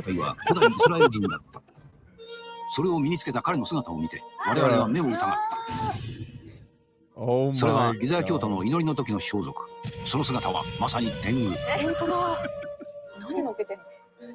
この頭につけた小さな箱はヒラクリティといい、中に戒律が書かれた紙を入れる神聖なものだという。さらに彼はユダヤ人にとって最も大切だというヘブライ語で書かれた旧約聖書を見せてくれた。しかしその名前を聞いて我々は耳を疑った。This guy's like, oh great, now he's like, now I have to move to Korea. He's about to open up a port. My wife is actually half Japanese too. Really? Yeah. And what's the other half? Brazilian, but real Brazilian, not Tangu Brazilian, like legitimate South American Brazil. So This Torah scroll. なんとトーラーの巻物、あの虎の巻のことなのか。ユダヤ教徒は修行を終えたその証にトーラーの巻物を読み与えられる。Dude, no way. Bro, they did him dirty. Oh man, they did him dirty, dude. Is that the name of the scroll of the Torah no Maki? Is that what they call it? Like for real? I think so. Yeah, Juminati confirmed. 修行の後に渡される特別なもの。牛若丸が鞍馬の天から授かったと言われるあれである。一体なぜやはり天狗は古代イスラエル人なのか。 That's 古代イスラエルには山をやはり天狗は古代イスラエル人なのか。 that's Rabbi Schneerson, who's the leader of the Chabad Lubavitch. He was the most recent significant Jewish figure that people think was the Messiah. They think he was the Messiah. Are you being serious right now? Like that's who that Yep. really is? Yeah, the guy on the right.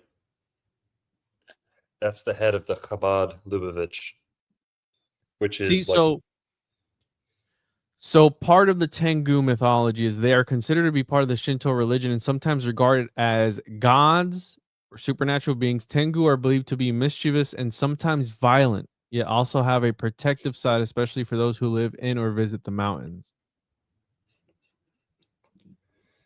tell us how you really feel, Caroline. What's wrong? What's wrong, Caroline? I don't know. Seem a little angry there. She must be Japanese or something. She must be Tengu. It's all right, dude. It's gonna be okay. We're That's right. just that's the show. That's not us. This is the movie. We're still watching the movie, guys. This is Yeah. We're connecting the dots. Why don't you tell 古代 me? イスラエルには Really? 山 What を the 聖 fuck な your るところ problem と is? して捉えることがありました。彼らは山でお祈りをしたり、あるいは山に行って身を清めたり、そういう、一種の修行のようなこと、あるいは礼拝行為をしていたろうと。そういう姿とか、あるいは顔形を見てですね、 Such a figure in 人々がだんだんとその天狗というイメージを膨らませていたんじゃないだろうか。かつて山岳信仰と最先端技術を持って渡来してきたと思われる古代イスラエル人。その姿や力を目にした日本の人々は彼らを Dude, 山の no, 神と no 崇め way. 政権 Oh の my 中枢 God. のみならず民衆にも影響を与えていた古代イスラエル人。 I do さ love らに我々 bagels. はそのつながりを求め調査を続行する。これね見てやっぱりこの番組の面白さをね、大体全部調査続行中で終わるんですよ。でも毎回続行中がちゃんとこうよりすごい話になって出てくるとこがすごいねこれ What ね。 a great program this is. これは一番ショックだった。 It's a very interesting. さあそして VTR にもと Wow, bro. This is mind-blowing information. I know, right? Now we can't It would go. seal the deal if he did have a bagel. Now right. we can't go. Yeah. Well, we can't go all the way down that rabbit hole. But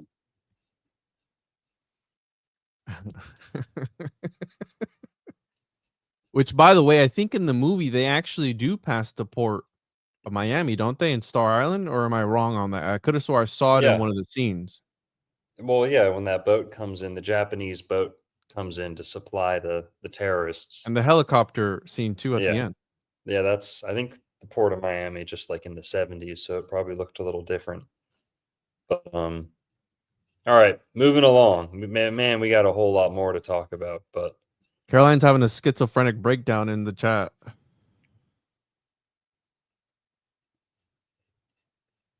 The fuck are you talking to?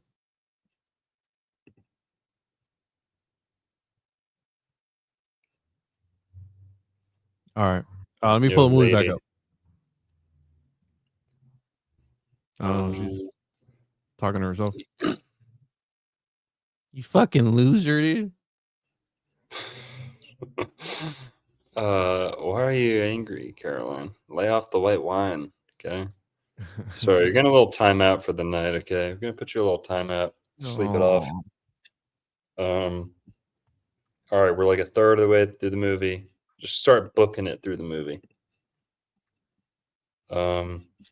I've got all these links, dude. All right, so the Tangu connection was an interesting one. I wasn't expecting that tonight. Yeah. So that's why the Japanese people are helping the anti-Israelis, something like that. And okay. After 30 years of this is the note I wrote to myself.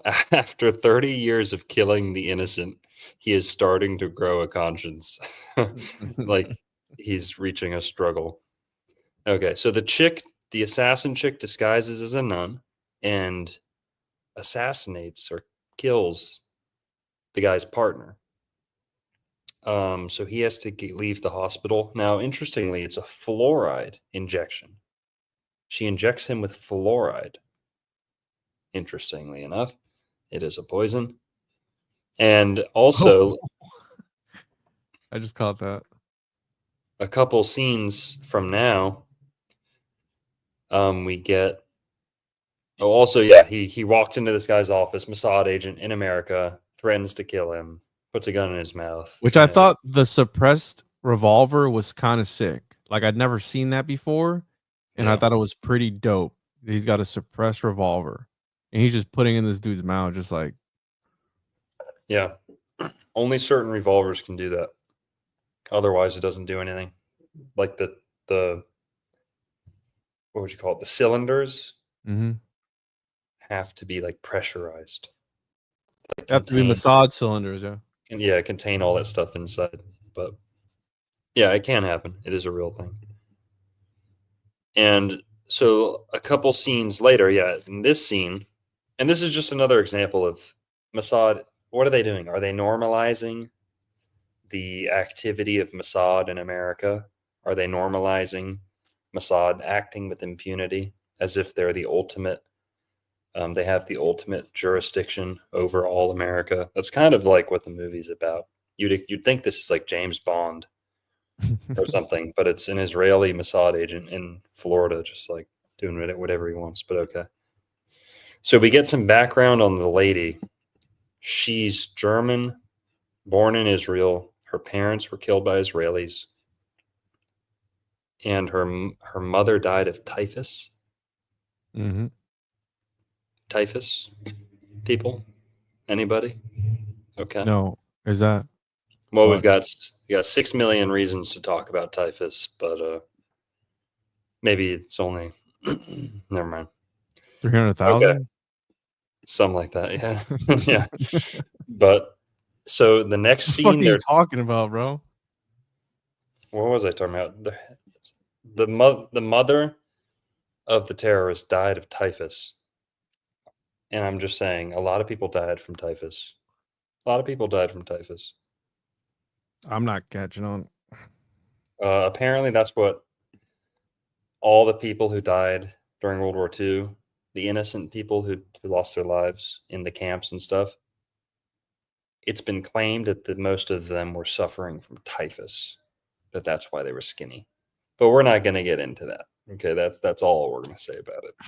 So that's why they were shaving their heads, because lice spread typhus. That's a missing part of the story they don't tell us about. So they're trying to save him, I guess. Well, they're just trying to keep everything clean. You know, the same reason a soldier gets his head shaved. Same reason, like whatever. Okay, moving on. Mossad. Basically, they don't wear a uniform too. They're just dressed as like everyday people, which I thought was interesting. But okay,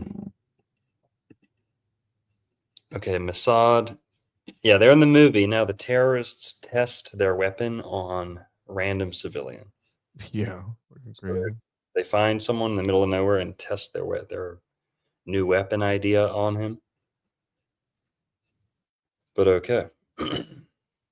And then moving along, yeah, just kind of skip towards the end of the movie. There's not too much else that happens. They take a picture of this guy. That's pretty much all my notes on this one. December 6th. Oh, I was gonna say Jan 6th, but it's not. They're flexing in front of the monument. Yeah, he blackmails this guy in front of the Washington Monument. This is another thing, like Mossad agent walking around like he's the only guy with a big dick in all of America. He can do whatever he wants. Blackmails like a senator on the lawn in Washington, D.C. Threatens him. Either blackmails or threatens him for information. Here we go. I think this is where they show the port a little bit, right? Isn't it near? No, it's not. That's the Miami Causeway, I think. But okay, so they're getting ready for the attack. and all this stuff. She's manipulating him still. She meets with this new guy. They're talking about the plan. He wants her to come back. He wants her to cancel. She says no, she's going to go on. And okay, so it's the day of. There's this shootout. This terrorist. There's a shootout. Okay, what's interesting is when the shootout happens, there's like all these construction guys. There's like all these like people at work, like hotel valet. But as soon as the shooting starts happening, they all whip out guns and they're all Mossad agents. like everyone working on the street. Like is that why there's so much road construction on I-4? Because they're actually all Mossad agents. They could be. And they're just ready, bro. They could be. Damn. Now they chase that guy into the ocean. They get him. They realize that it's going to be the Blimp. Which, by the way, real quick, isn't that the same location where they did Scarface? Isn't that like Sunset Drive or whatever it's called? Collins or whatever the name is. Like that iconic front. Yeah, you know, I think it's Collins. Shot. Yeah. Which is interesting, right? Because Scarface is kind of anti-Tangu too. And like this whole movie is like super soldier type of thing.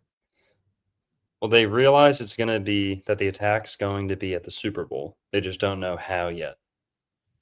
And they warn, they say, we need to get the president out of there. We need to cancel the game. But the people who are pulling the strings, they say, no, we can't cancel the Super Bowl. And the show must go on. They say, yeah, the president's got to be there. President's got to be there. So even though they know a terrorist attack is coming, they can't do it, or they can't do anything about it. Now he finds out that he has been,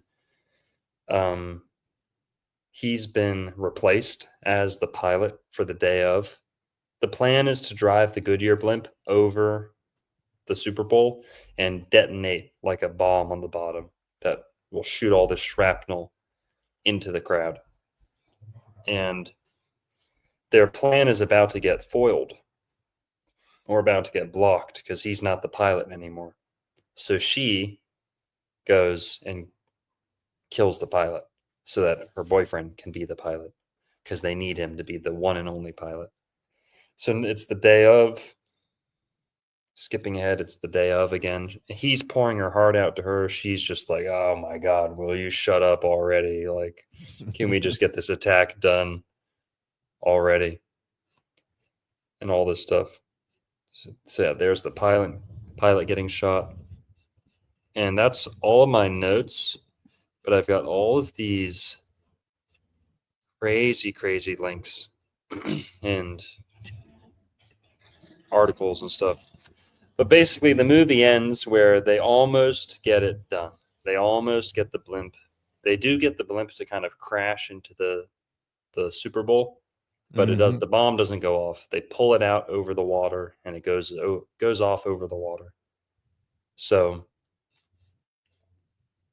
it just drags on, dude. Like, yeah. Oh my God, just end already. This ending fight scene or chase scene, it's pretty hilarious. Total like, it's Tom like Cruise style, bro. It's like a fast-paced chase, but it's a blimp, so they're going like 0 miles an hour, and he rappels down onto the blimp and like hooks it with the helicopter. Then they drag the blimp over the water. Then he lights a fuse, bro. It's like the slowest fuse ever. Yeah. Oh my! So here they're dragging it away. So when it explodes, the movie just ends. The movie just ends. No hugs, no thank you, no celebration. Old Juban got him, dude. Yeah, just ends. And I don't think it was the worst movie ever. Personally, I think Edward Scissorhands was a million times worse than this. But let's just do a greatest hits. I've got all these articles. We don't have time to dig into all of them. Let's just do a greatest hits of Israeli intelligence operations in Florida. How does that sound, people? Okay, let's get into it. So, going in order here, no particular order, just the order that I sent them to myself. Here's a headline. This is from 2002. Can't see your screen, dude. So it needs to be said that of all the states in America, Florida is the one that has the most links to Mossad and the most Mossad activity. In fact, we have like Israeli intelligence offices in Florida, like IDF support offices, regional offices in Florida.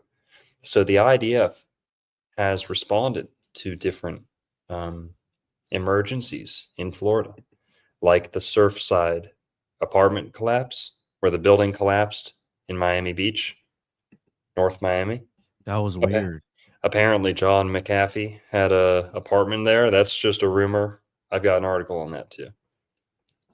Here's an article from 2002 from the Tehran Times. So a little biased, but U.S. breaks up major Israeli spy ring. You know what? We need to get to that one a little bit later because this one comes after 9/11. So it's really... Okay, we're going to try and go in order of chronologically. Who's ever heard of Cheryl Bentov? You ever heard of her, Juan? No. Okay. Cheryl Bentov, or Tov, born Cheryl Hannon in 1960, is an American real estate agent and former Mossad agent, Israeli Mossad agent, who became well known in 1986 when, under the name Cindy, she persuaded former Israeli nuclear technician Mordecai Vanunu to go with her to Rome in the context of an extraordinary rendition, with the purpose of ultimately taking him to Israel. Vanunu faced a secret trial and was sentenced to 18 years in prison, spending nearly 12 of them in solitary confinement. Vanunu publicly released confidential information on Israel's nuclear reactor and stated that Israel had created nuclear weapons, becoming the sixth nuclear power and the first since the 1968 Treaty on the Non-Proliferation of Nuclear Weapons. A feature in the Times, of which Israel was not a signatory.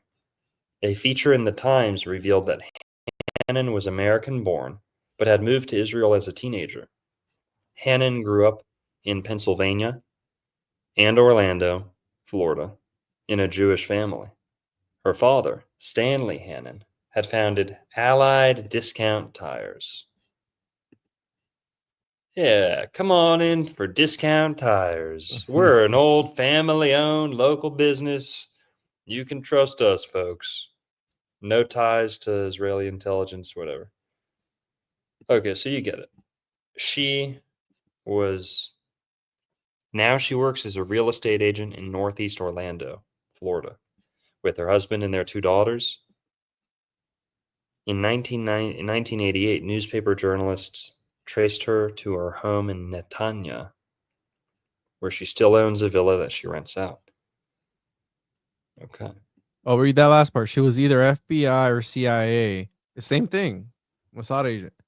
Mm-hmm. You know? Spent a week with her. I saw her picture. Cindy was a young woman from Philadelphia. So she's still around kicking then, right? She's in my neck of the woods, Orlando. She's only like 20. No, sorry. She was only like 26 during this, so she is like 64 right now. Yeah, she's only like 64, 65. Damn. But yeah. That's wild, dude. So she was from Florida a little bit, headquartered in Florida for a little bit. And that happened a little bit after this movie. So a little predictive programming there, a little bit of softening the blow for when people find out that Mossad is operating. That's why tires are so expensive, dude. Tires. Yeah. Goodyear. I mean, it makes sense, right? Oh. Good point. Illuminati We confirmed. gotta look into Goodyear, bro. Well, no, Firestone. Firestone was Jewish. Was he? And he was friends with Henry Ford. And him and Henry Yeah, they were Ford, all up in Florida. Yeah. him and Henry Ford used to debate like Judaism.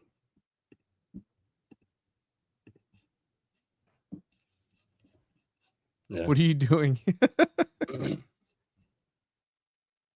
What? I see you banning people. Is that you? No, that's not me. Oh, that's I don't not you. ban. You got No, that's not moderators me. now, bro?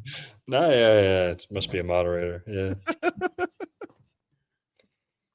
Just okay, so yeah, I don't know who's behind Goodyear family. Probably Let's see. David. Goodyear family. Come on, I'm looking for an early life section. Goodyear, I don't see anything on the Goodyear family. No, I looked it up. I didn't find any Tangu connections.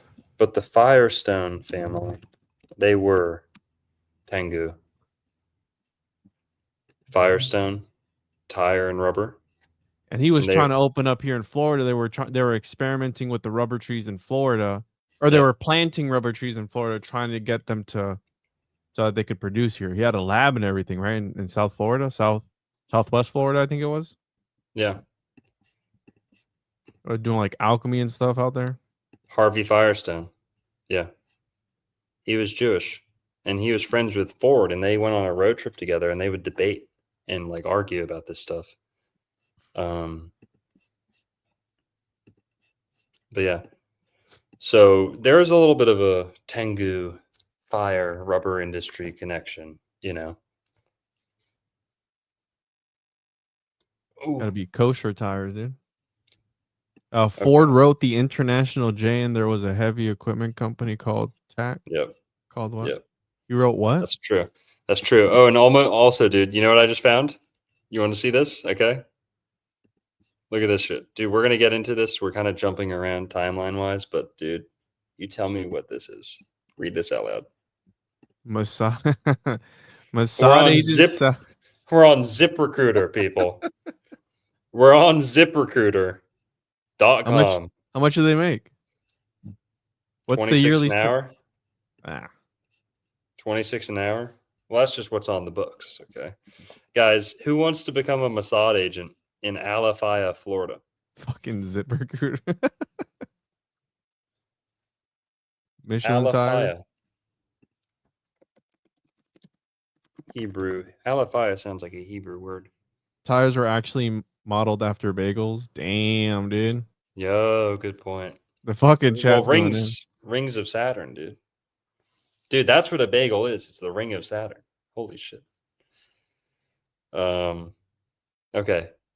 Who wants to become a Mossad agent on Where do we apply? ZipRecruiter, I guess. Mossad agent salary in Alafaya, Florida. Is this hilarious or what? That's wild, dude. I just found this searching Florida Mossad. As of June 5th, 2025, the average hourly pay for a Mossad agent in Alafaya. You can't trust anybody in Florida, dude. Damn. How much does a roadside construction worker make? I thought that was pretty funny. Now,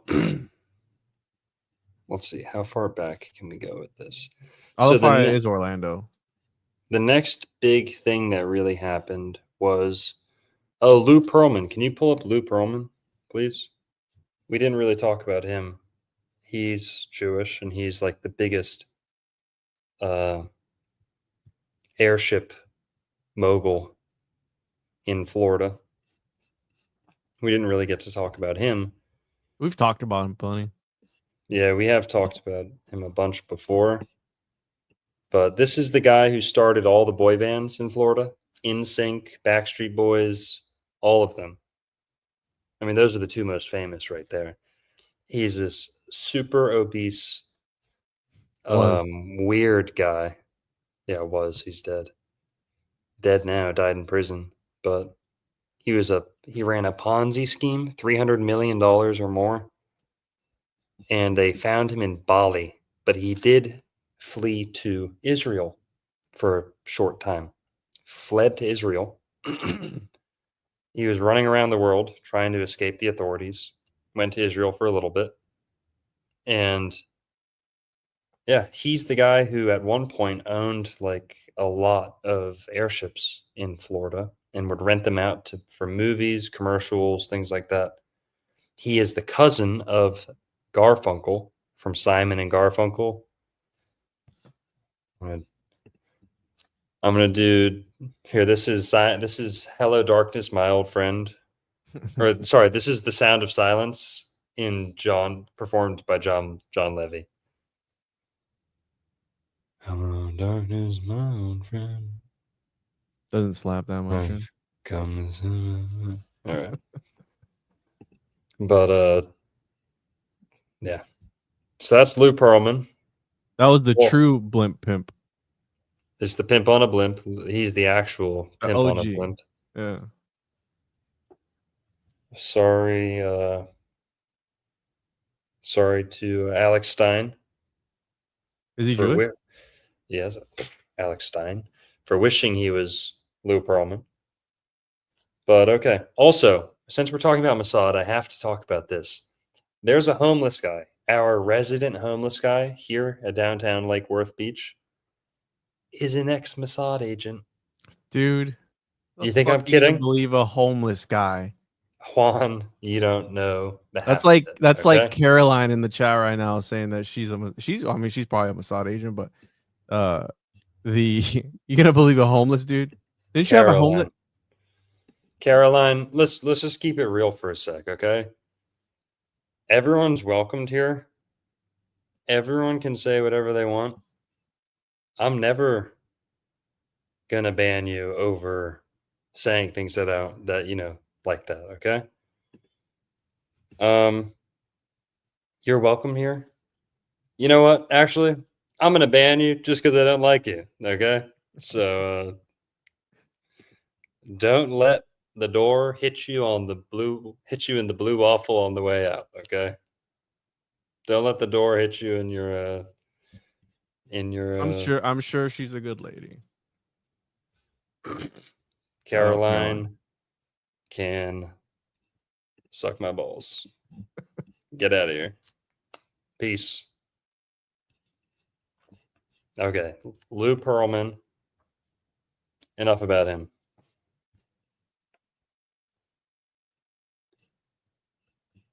All right, take that down.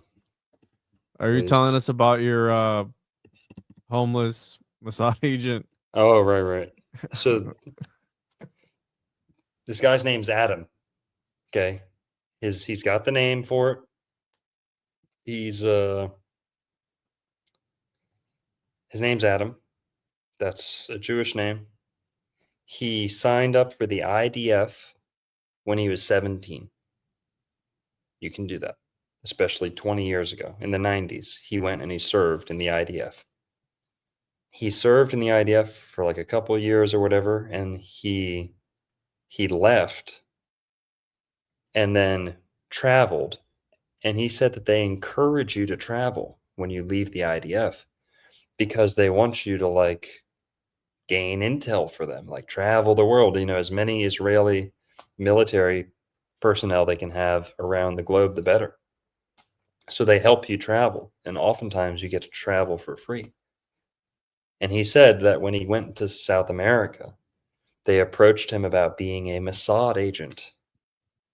And he stayed in South America, learned Spanish, and became a Mossad agent in South America. And then he came back to Florida, ran a surf shop with his friend, and sold weed with his friend. Like a lot, like trafficked through this surf shop. Allegedly. Now, his friend, like, they got arrested for selling a bunch of weed. And he says after that, like, he never was the same. Like, he went to jail. His family wouldn't help him, whatever. He's just down on himself. Then he went homeless. He's been homeless since then. Everyone, you might think that I'm making this up. Come to downtown Lake Worth Beach and have a talk with this guy, Adam. You know how I know he's a Mossad agent? Because you know how homeless people talk to themselves all the time? He is nonstop talking about the Bidens, the Trumps, Obama, Al-Qaeda. This is all he talks about. Literally Is this the all he guitar talks guy? about. Is this the guitar guy? No, a different guy. That guy was from Boca.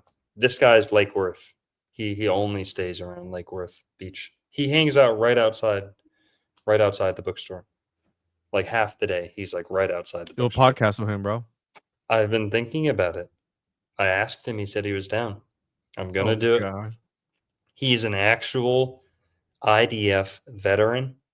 He claims to be a Mossad agent. I can't just like prove that, but I believe the guy. His name's Adam. He is Jewish, you can tell. He's homeless. It's very rare that you find a homeless Jewish person. Very, very rare. Almost never happens. Nope. And his story is very, very interesting. He's not fully homeless, too. He's not all the way homeless. He chooses to be homeless. You can tell. And he doesn't do hard drugs. He only drinks. I know that much. I smoke weed with him. That's how I know this. We hang out. Seriously, I smoke weed with him in front of the store, and he told me this stuff. And I've known him for maybe 7 years now. We've only been open the bookstore 3 years, but I lived here 7 years ago, and I used to see him then. Walking to the beach. He goes to the beach once or twice a day to like wash off and like change or whatever. He's like a beachy homeless guy. He's not like a begging. He doesn't beg. He's like you. Are you talking about yourself, Longo? He doesn't beg. Okay. He doesn't beg for any money. He just talks to himself. He's like schizophrenic. He talks to himself all day, nonstop. He's listening to like talk radio. The angel picture guy? Is that guy? It's always political and like geopolitical. No, that was a different guy. That's a different homeless guy, dude. That was All a your young friends guy. are homeless? No. All your friends are immigrants, Juan? All your friends are nationless? All your friends are... I mean, I may be from a trash island, but it is no a U.S. territory. No. So it's a U.S. trash island, all right? Got plenty of friends, Juan, okay? Oh, Dr. Longo brought up 2 homeless people ever. Whoa. No, there's the guitar guy. There's the angel picture guy. That's the same guy. Those are the same guy. Oh, okay. All right. Yeah, those 2 are the same. All right. I'm keeping track of all the homeless Mossad agent friends you got going on, dude. And guys, keep those tips coming because we might need them. We might need them on this one. Yeah, I think this is gonna get demonized. Video might get demonized. Thanks, P Anonymous, with the $20. Shout out. Thanks, Adam Othman with the $19.99. Shout out, Adam. Good to see you. All Adams are based, he says. True. Adam was based. He blamed it on Eve. Remember, God was like, what did you do? He's like, well, she gave me the...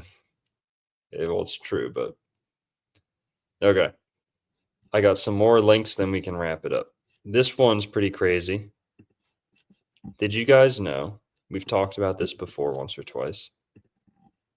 Did you guys know that there is a... Oh, no, that's not right. Wrong screen.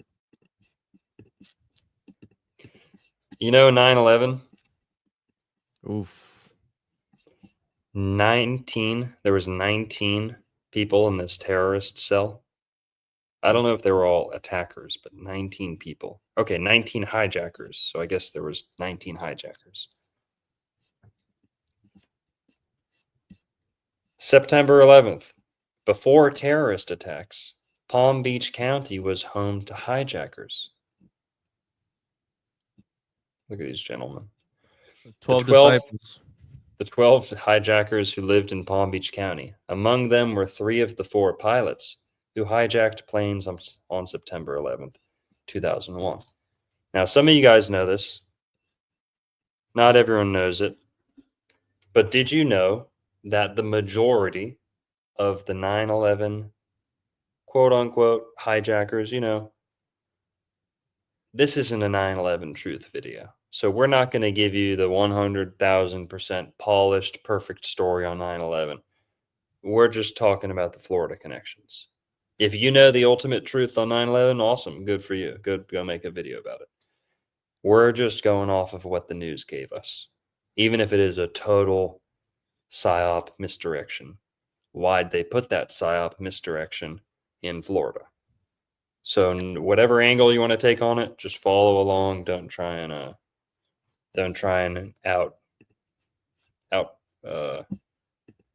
outbase us. Okay. Who found the passports though? Good point. Yeah, the burning passports that Just found it survived. like on the side of the sidewalk or something, or like. Yeah, that's total BS. Personally, I think this is BS, but I think they had agents. I think these people were really in South Florida, meeting people and making an impression, so that they could say afterwards, "Oh yeah, I met them at the bar.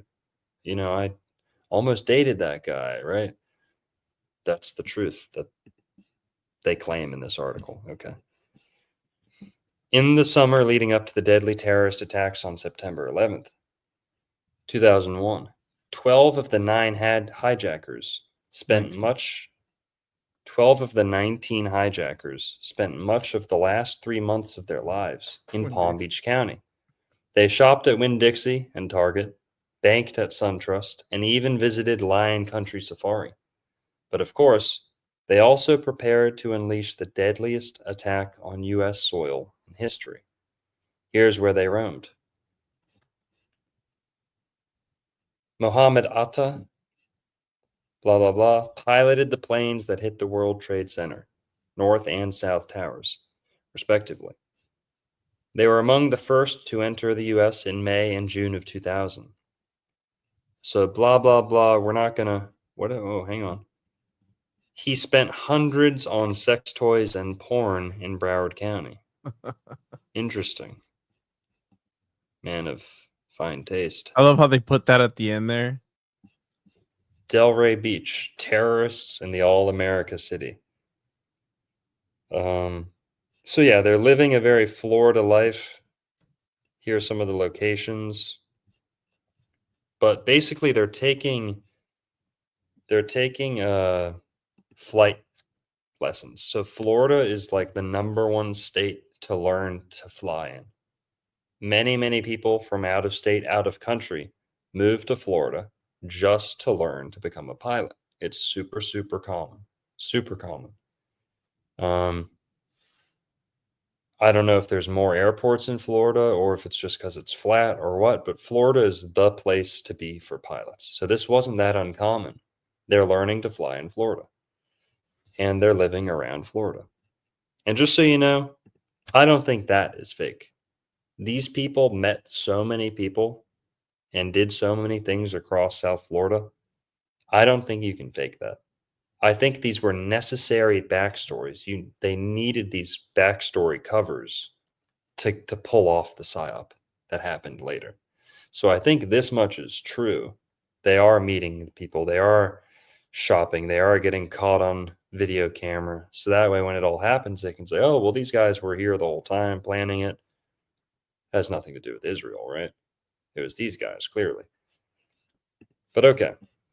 So we're talking about this because what was that movie about?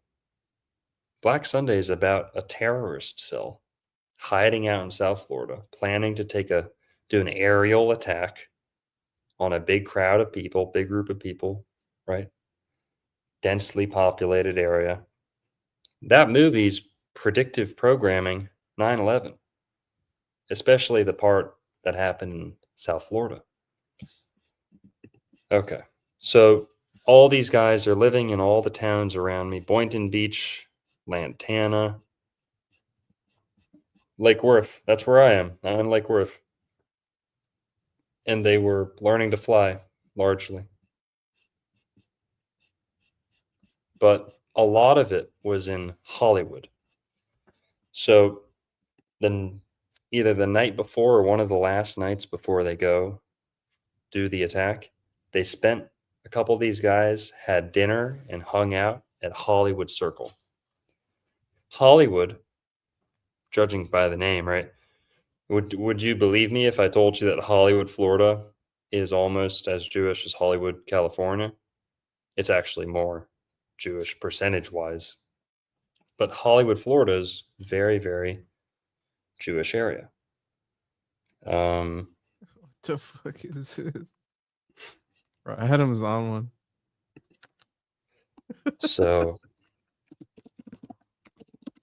what are you getting at, Longo? hang on. Okay, no, not this one.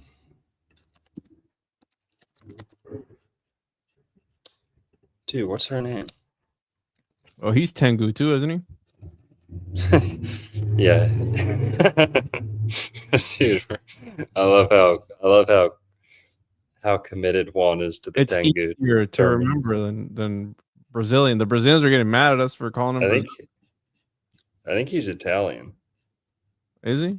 Yeah, he's just Italian. Giuliani. Very fine line. Yeah, Roman Catholic. He's Italian. All right. I stand corrected. Dude, what's this fucking lady's name? Who are you looking for?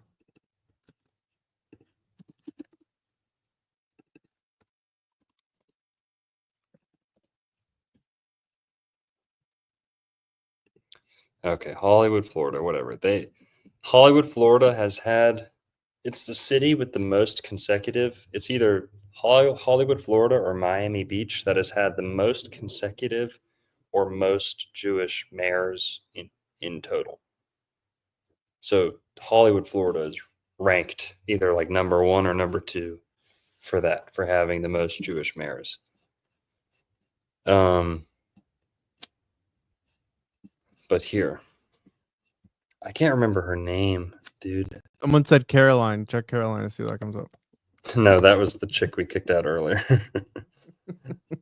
Oh,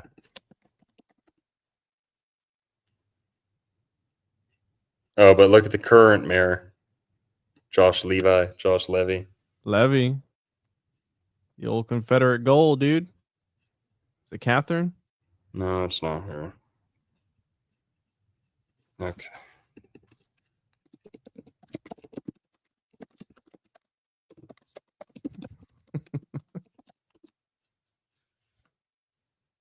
Giulianti. Okay, Giulianti.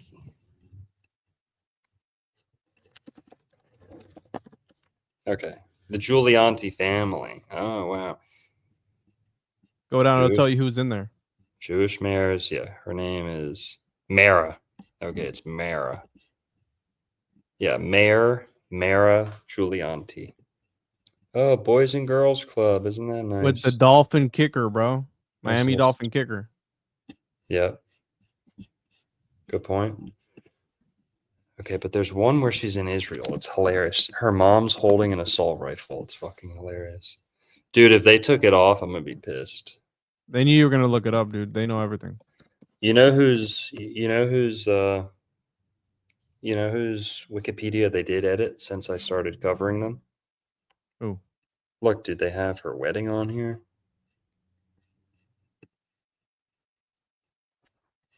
Who's Wikipedia?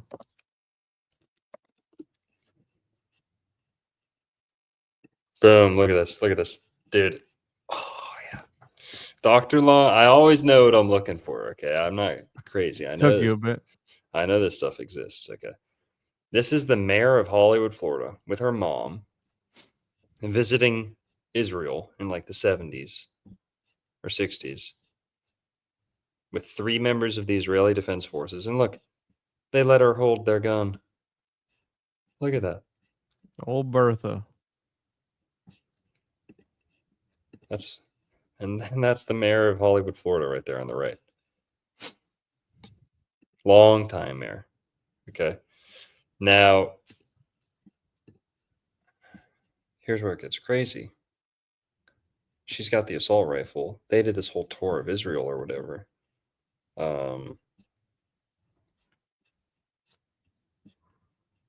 They're getting awfully comfy with these Israeli soldiers. What is he looking at over there? He's looking Old at Bertha, bro. looking at her cans. But okay. Give me one sec.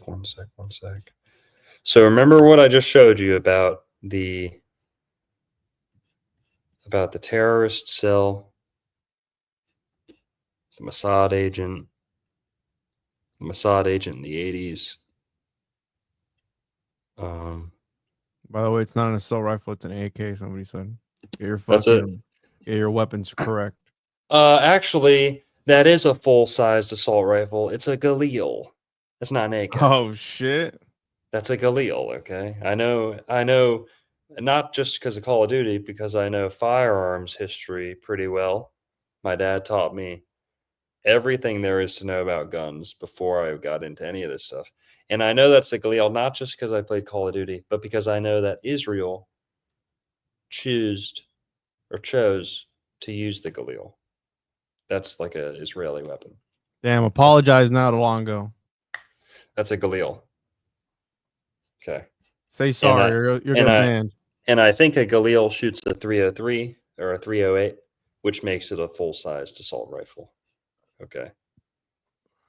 Yeah, it's not in an AK-47, that's an assault rifle too. People say, "Oh, it's technically a submachine gun, or technically it's a intermediate cartridge."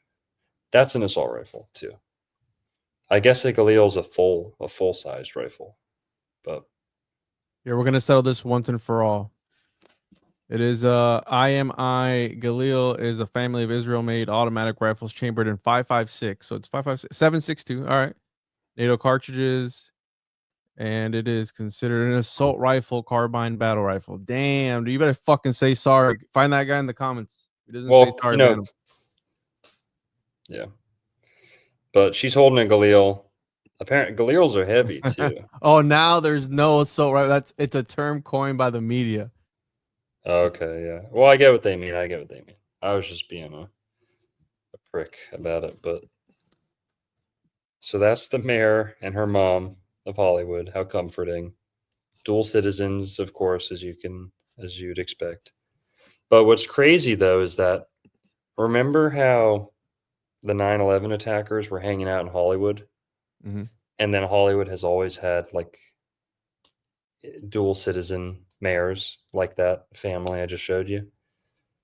Well, the article that I brought up first kind of ties that all in together. I didn't read it, but this is 2002. Okay, a year after 9/11, U.S. breaks up major Israeli spy ring. Now, what's crazy is that they claim these might have been agents involved in setting up 9/11 in the same parts of Florida only a year later. And we never heard anything about this. You hear about the Israeli art students and all that stuff. That happened in Florida too. Here. Bro. The website said the ring was active in the states of Arkansas, California, Florida, and Texas, and was made up of around 20 cells of between 4 and 8 members who were aged between 22 and 30 and had recently completed Israeli military surveillance in an Army intelligence division. Let's go back to the headline. U.S. authorities have broken a network of Israeli spies living in the United States who were burrowing into the Justice and Defense Departments, a French website specializing in intelligence matters reported Monday. Okay, we can't read all this, but... By the way, Israel just attacked Iran. Officially? Yeah, 6 minutes ago, Israel strikes Iran's nuclear program, killing top military officials. Oh, God. Great. But they did back in 2024, too. Well, this guy said U.S. investigators were concerned by indications that some of the alleged Israeli spies had been based in the same cities as people suspected of having helped in the logistics of the devastating September 11 attacks on New York and Washington. For instance, it had been established, he said, that a dozen Israelis, including the alleged surveillance leader, had been based in the Florida town of Hollywood between January and June last year. U.S. authorities have arrested another dozen people suspected of being tasked with the logistics of preparing the September 11 attacks in the same area, he noted. This guy stressed, however, that the troubling coincidence was still only one theory being looked into, and that there was not enough information to determine whether Israel's Mossad Secret Service had been aware of the preparations for the September attacks. Oof. Now, this is like an Iranian newspaper. Or where's Tehran? Yeah, Iran. So, you know, a little biased. They'll probably run with whatever they hear. But man, the pieces are there. The pieces are there, you know, for all this to be true. But dude, I've got an endless amount of. Save it for the next one. Let's just show a couple.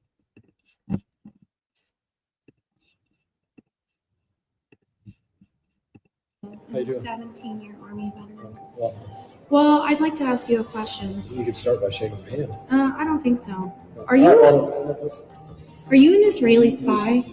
Are you spying on the American government for Israel? A former intelligence officer, and This is Brian Mast, a Florida congressman who volunteered for the IDF. He was in the American military and then volunteered for the IDF. And then after that became a senator, coincidentally. A young guy, you know, hard to do without a lot of backing. And he actually wears his IDF uniform in Congress, in his office. And he has this allegiance to Israel that's very, very strange. A lot of them do. And yeah, he got confronted about this. And I have. The person asking him this claims to be a 17-year veteran and former intelligence officer, Josephine Gilbo. read documentation. Excuse me, you're Brian Mass, right? Hi, Captain. My name's Josephine Gilbo. How you I'm a doing? 17-year Army veteran. Welcome. Well, I'd like to ask you a question. You could start by shaking my hand. I don't think so. Are you an Israeli spy?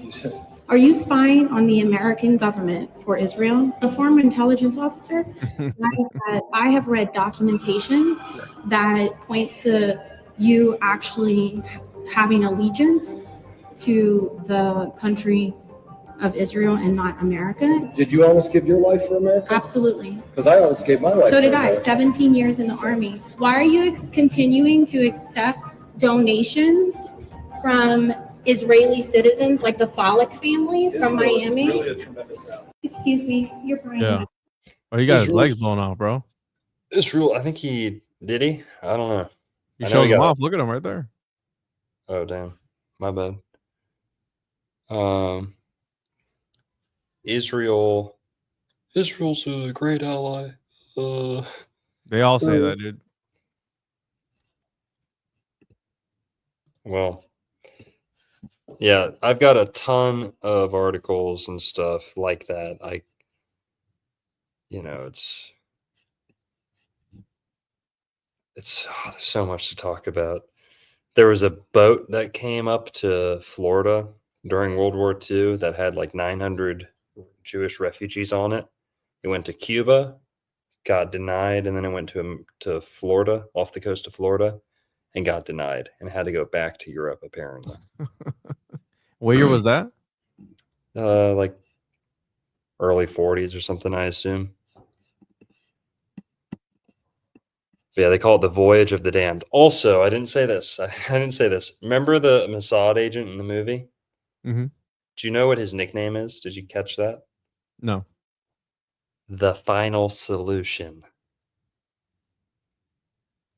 Yeah, the Mossad agent's name in the movie, his nickname is The Final Solution. Agent Kabakov. The final solution is what the movie calls him, not us. They call him the final solution. That's what apparently the Holocaust was called by the Germans. Was it really? The final solution. That's what they claim. Bro. And they named the Mossad agent, his nickname in this is the final solution. And they say he's so ruthless. He's driven by revenge, generational revenge and all this stuff. But yeah, guys, this 2.5 hours. I've got, no joke, I've got 20 articles about Jewish mafia, Israeli agents, Israeli dual citizens, Israeli criminals escaping or, escaping Florida to Israel to escape crimes. Epstein, whole thing about Epstein. We got to talk about this one. Got to bring this up real quick. Epstein was in Florida too? Yeah. This is from the Times of Israel. For writer who broke Epstein case, a rumored Mossad link is worth digging into. Reporter Julie K. Brown isn't convinced the accused sex trafficker took his own life and says associate Robert Maxwell may not have been the only one tied to Israeli intelligence. Yep, so he lived in Florida. His island was just off the coast of Florida, pretty much, in the Caribbean. The south side of the Bahamas. But yeah.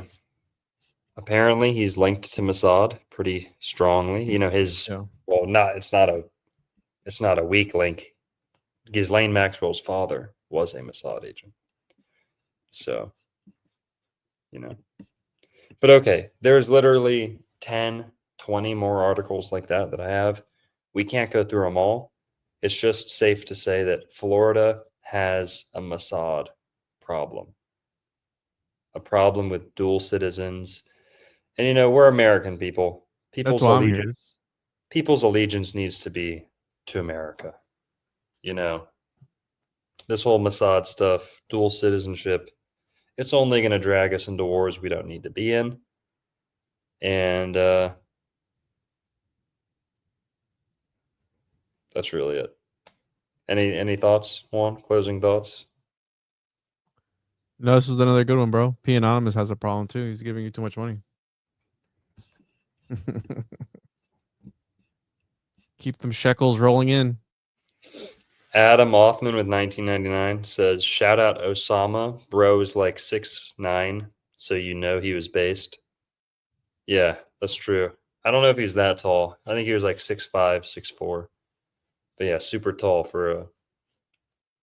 well, he wasn't Afghani, I don't think. I think he was Saudi Arabian, and they're a little bit taller.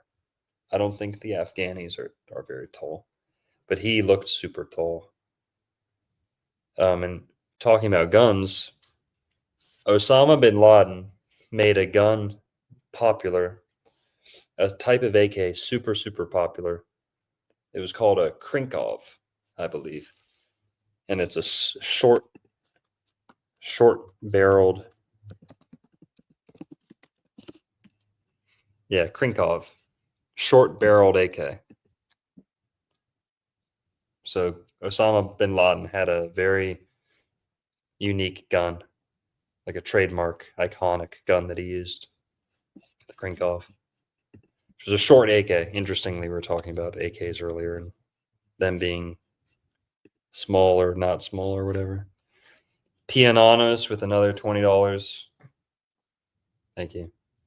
We're going to need it tonight. I don't know if I'm getting any shekels from this video. He said they got it blocked on my end. I'm fucking permanently demonetized. So I ain't got shit to lose. Yeah. Okay. That's it, folks. Black Sunday. Another movie breakdown in the books. And what do we do next? Something a little tame. Something just chill. A fucking Disney movie again or something. Schindler's List maybe next? No? Is that said in No, Florida? no, I don't know why I thought for a second I was like, what part of that's in Florida? But No, this is good, dude. This is I mean, I didn't think we were really going to talk a lot about anything because this movie, like one of the reviews said, it's an enjoyable watch, but there's nothing really to talk about. And that was in the 70s when they said that. But obviously, we did 2.5 hours, almost 3 hours on this stupid movie. yeah, let's see. I'm gonna go. Hang on. It's still monetized for now so far. Yeah, just give it a little bit. Yeah, but we'll see. All right, everyone. We got 600 in the chat. Thanks for being here with us. And go subscribe to Juan if you haven't already. Juan on Juan podcast. Go to www.tjojp.com. Go check out all his stuff. Sign up to all his outlets. Make sure you're subscribed. And you know where to find me, Old World Florida, on pretty much all the platforms. And we'll see you next Thursday. I'm going to see you either on Saturday or Monday. And that's it. Thanks, guys. Thanks for joining, everyone. Thanks Catch you next week. Peace. Bye.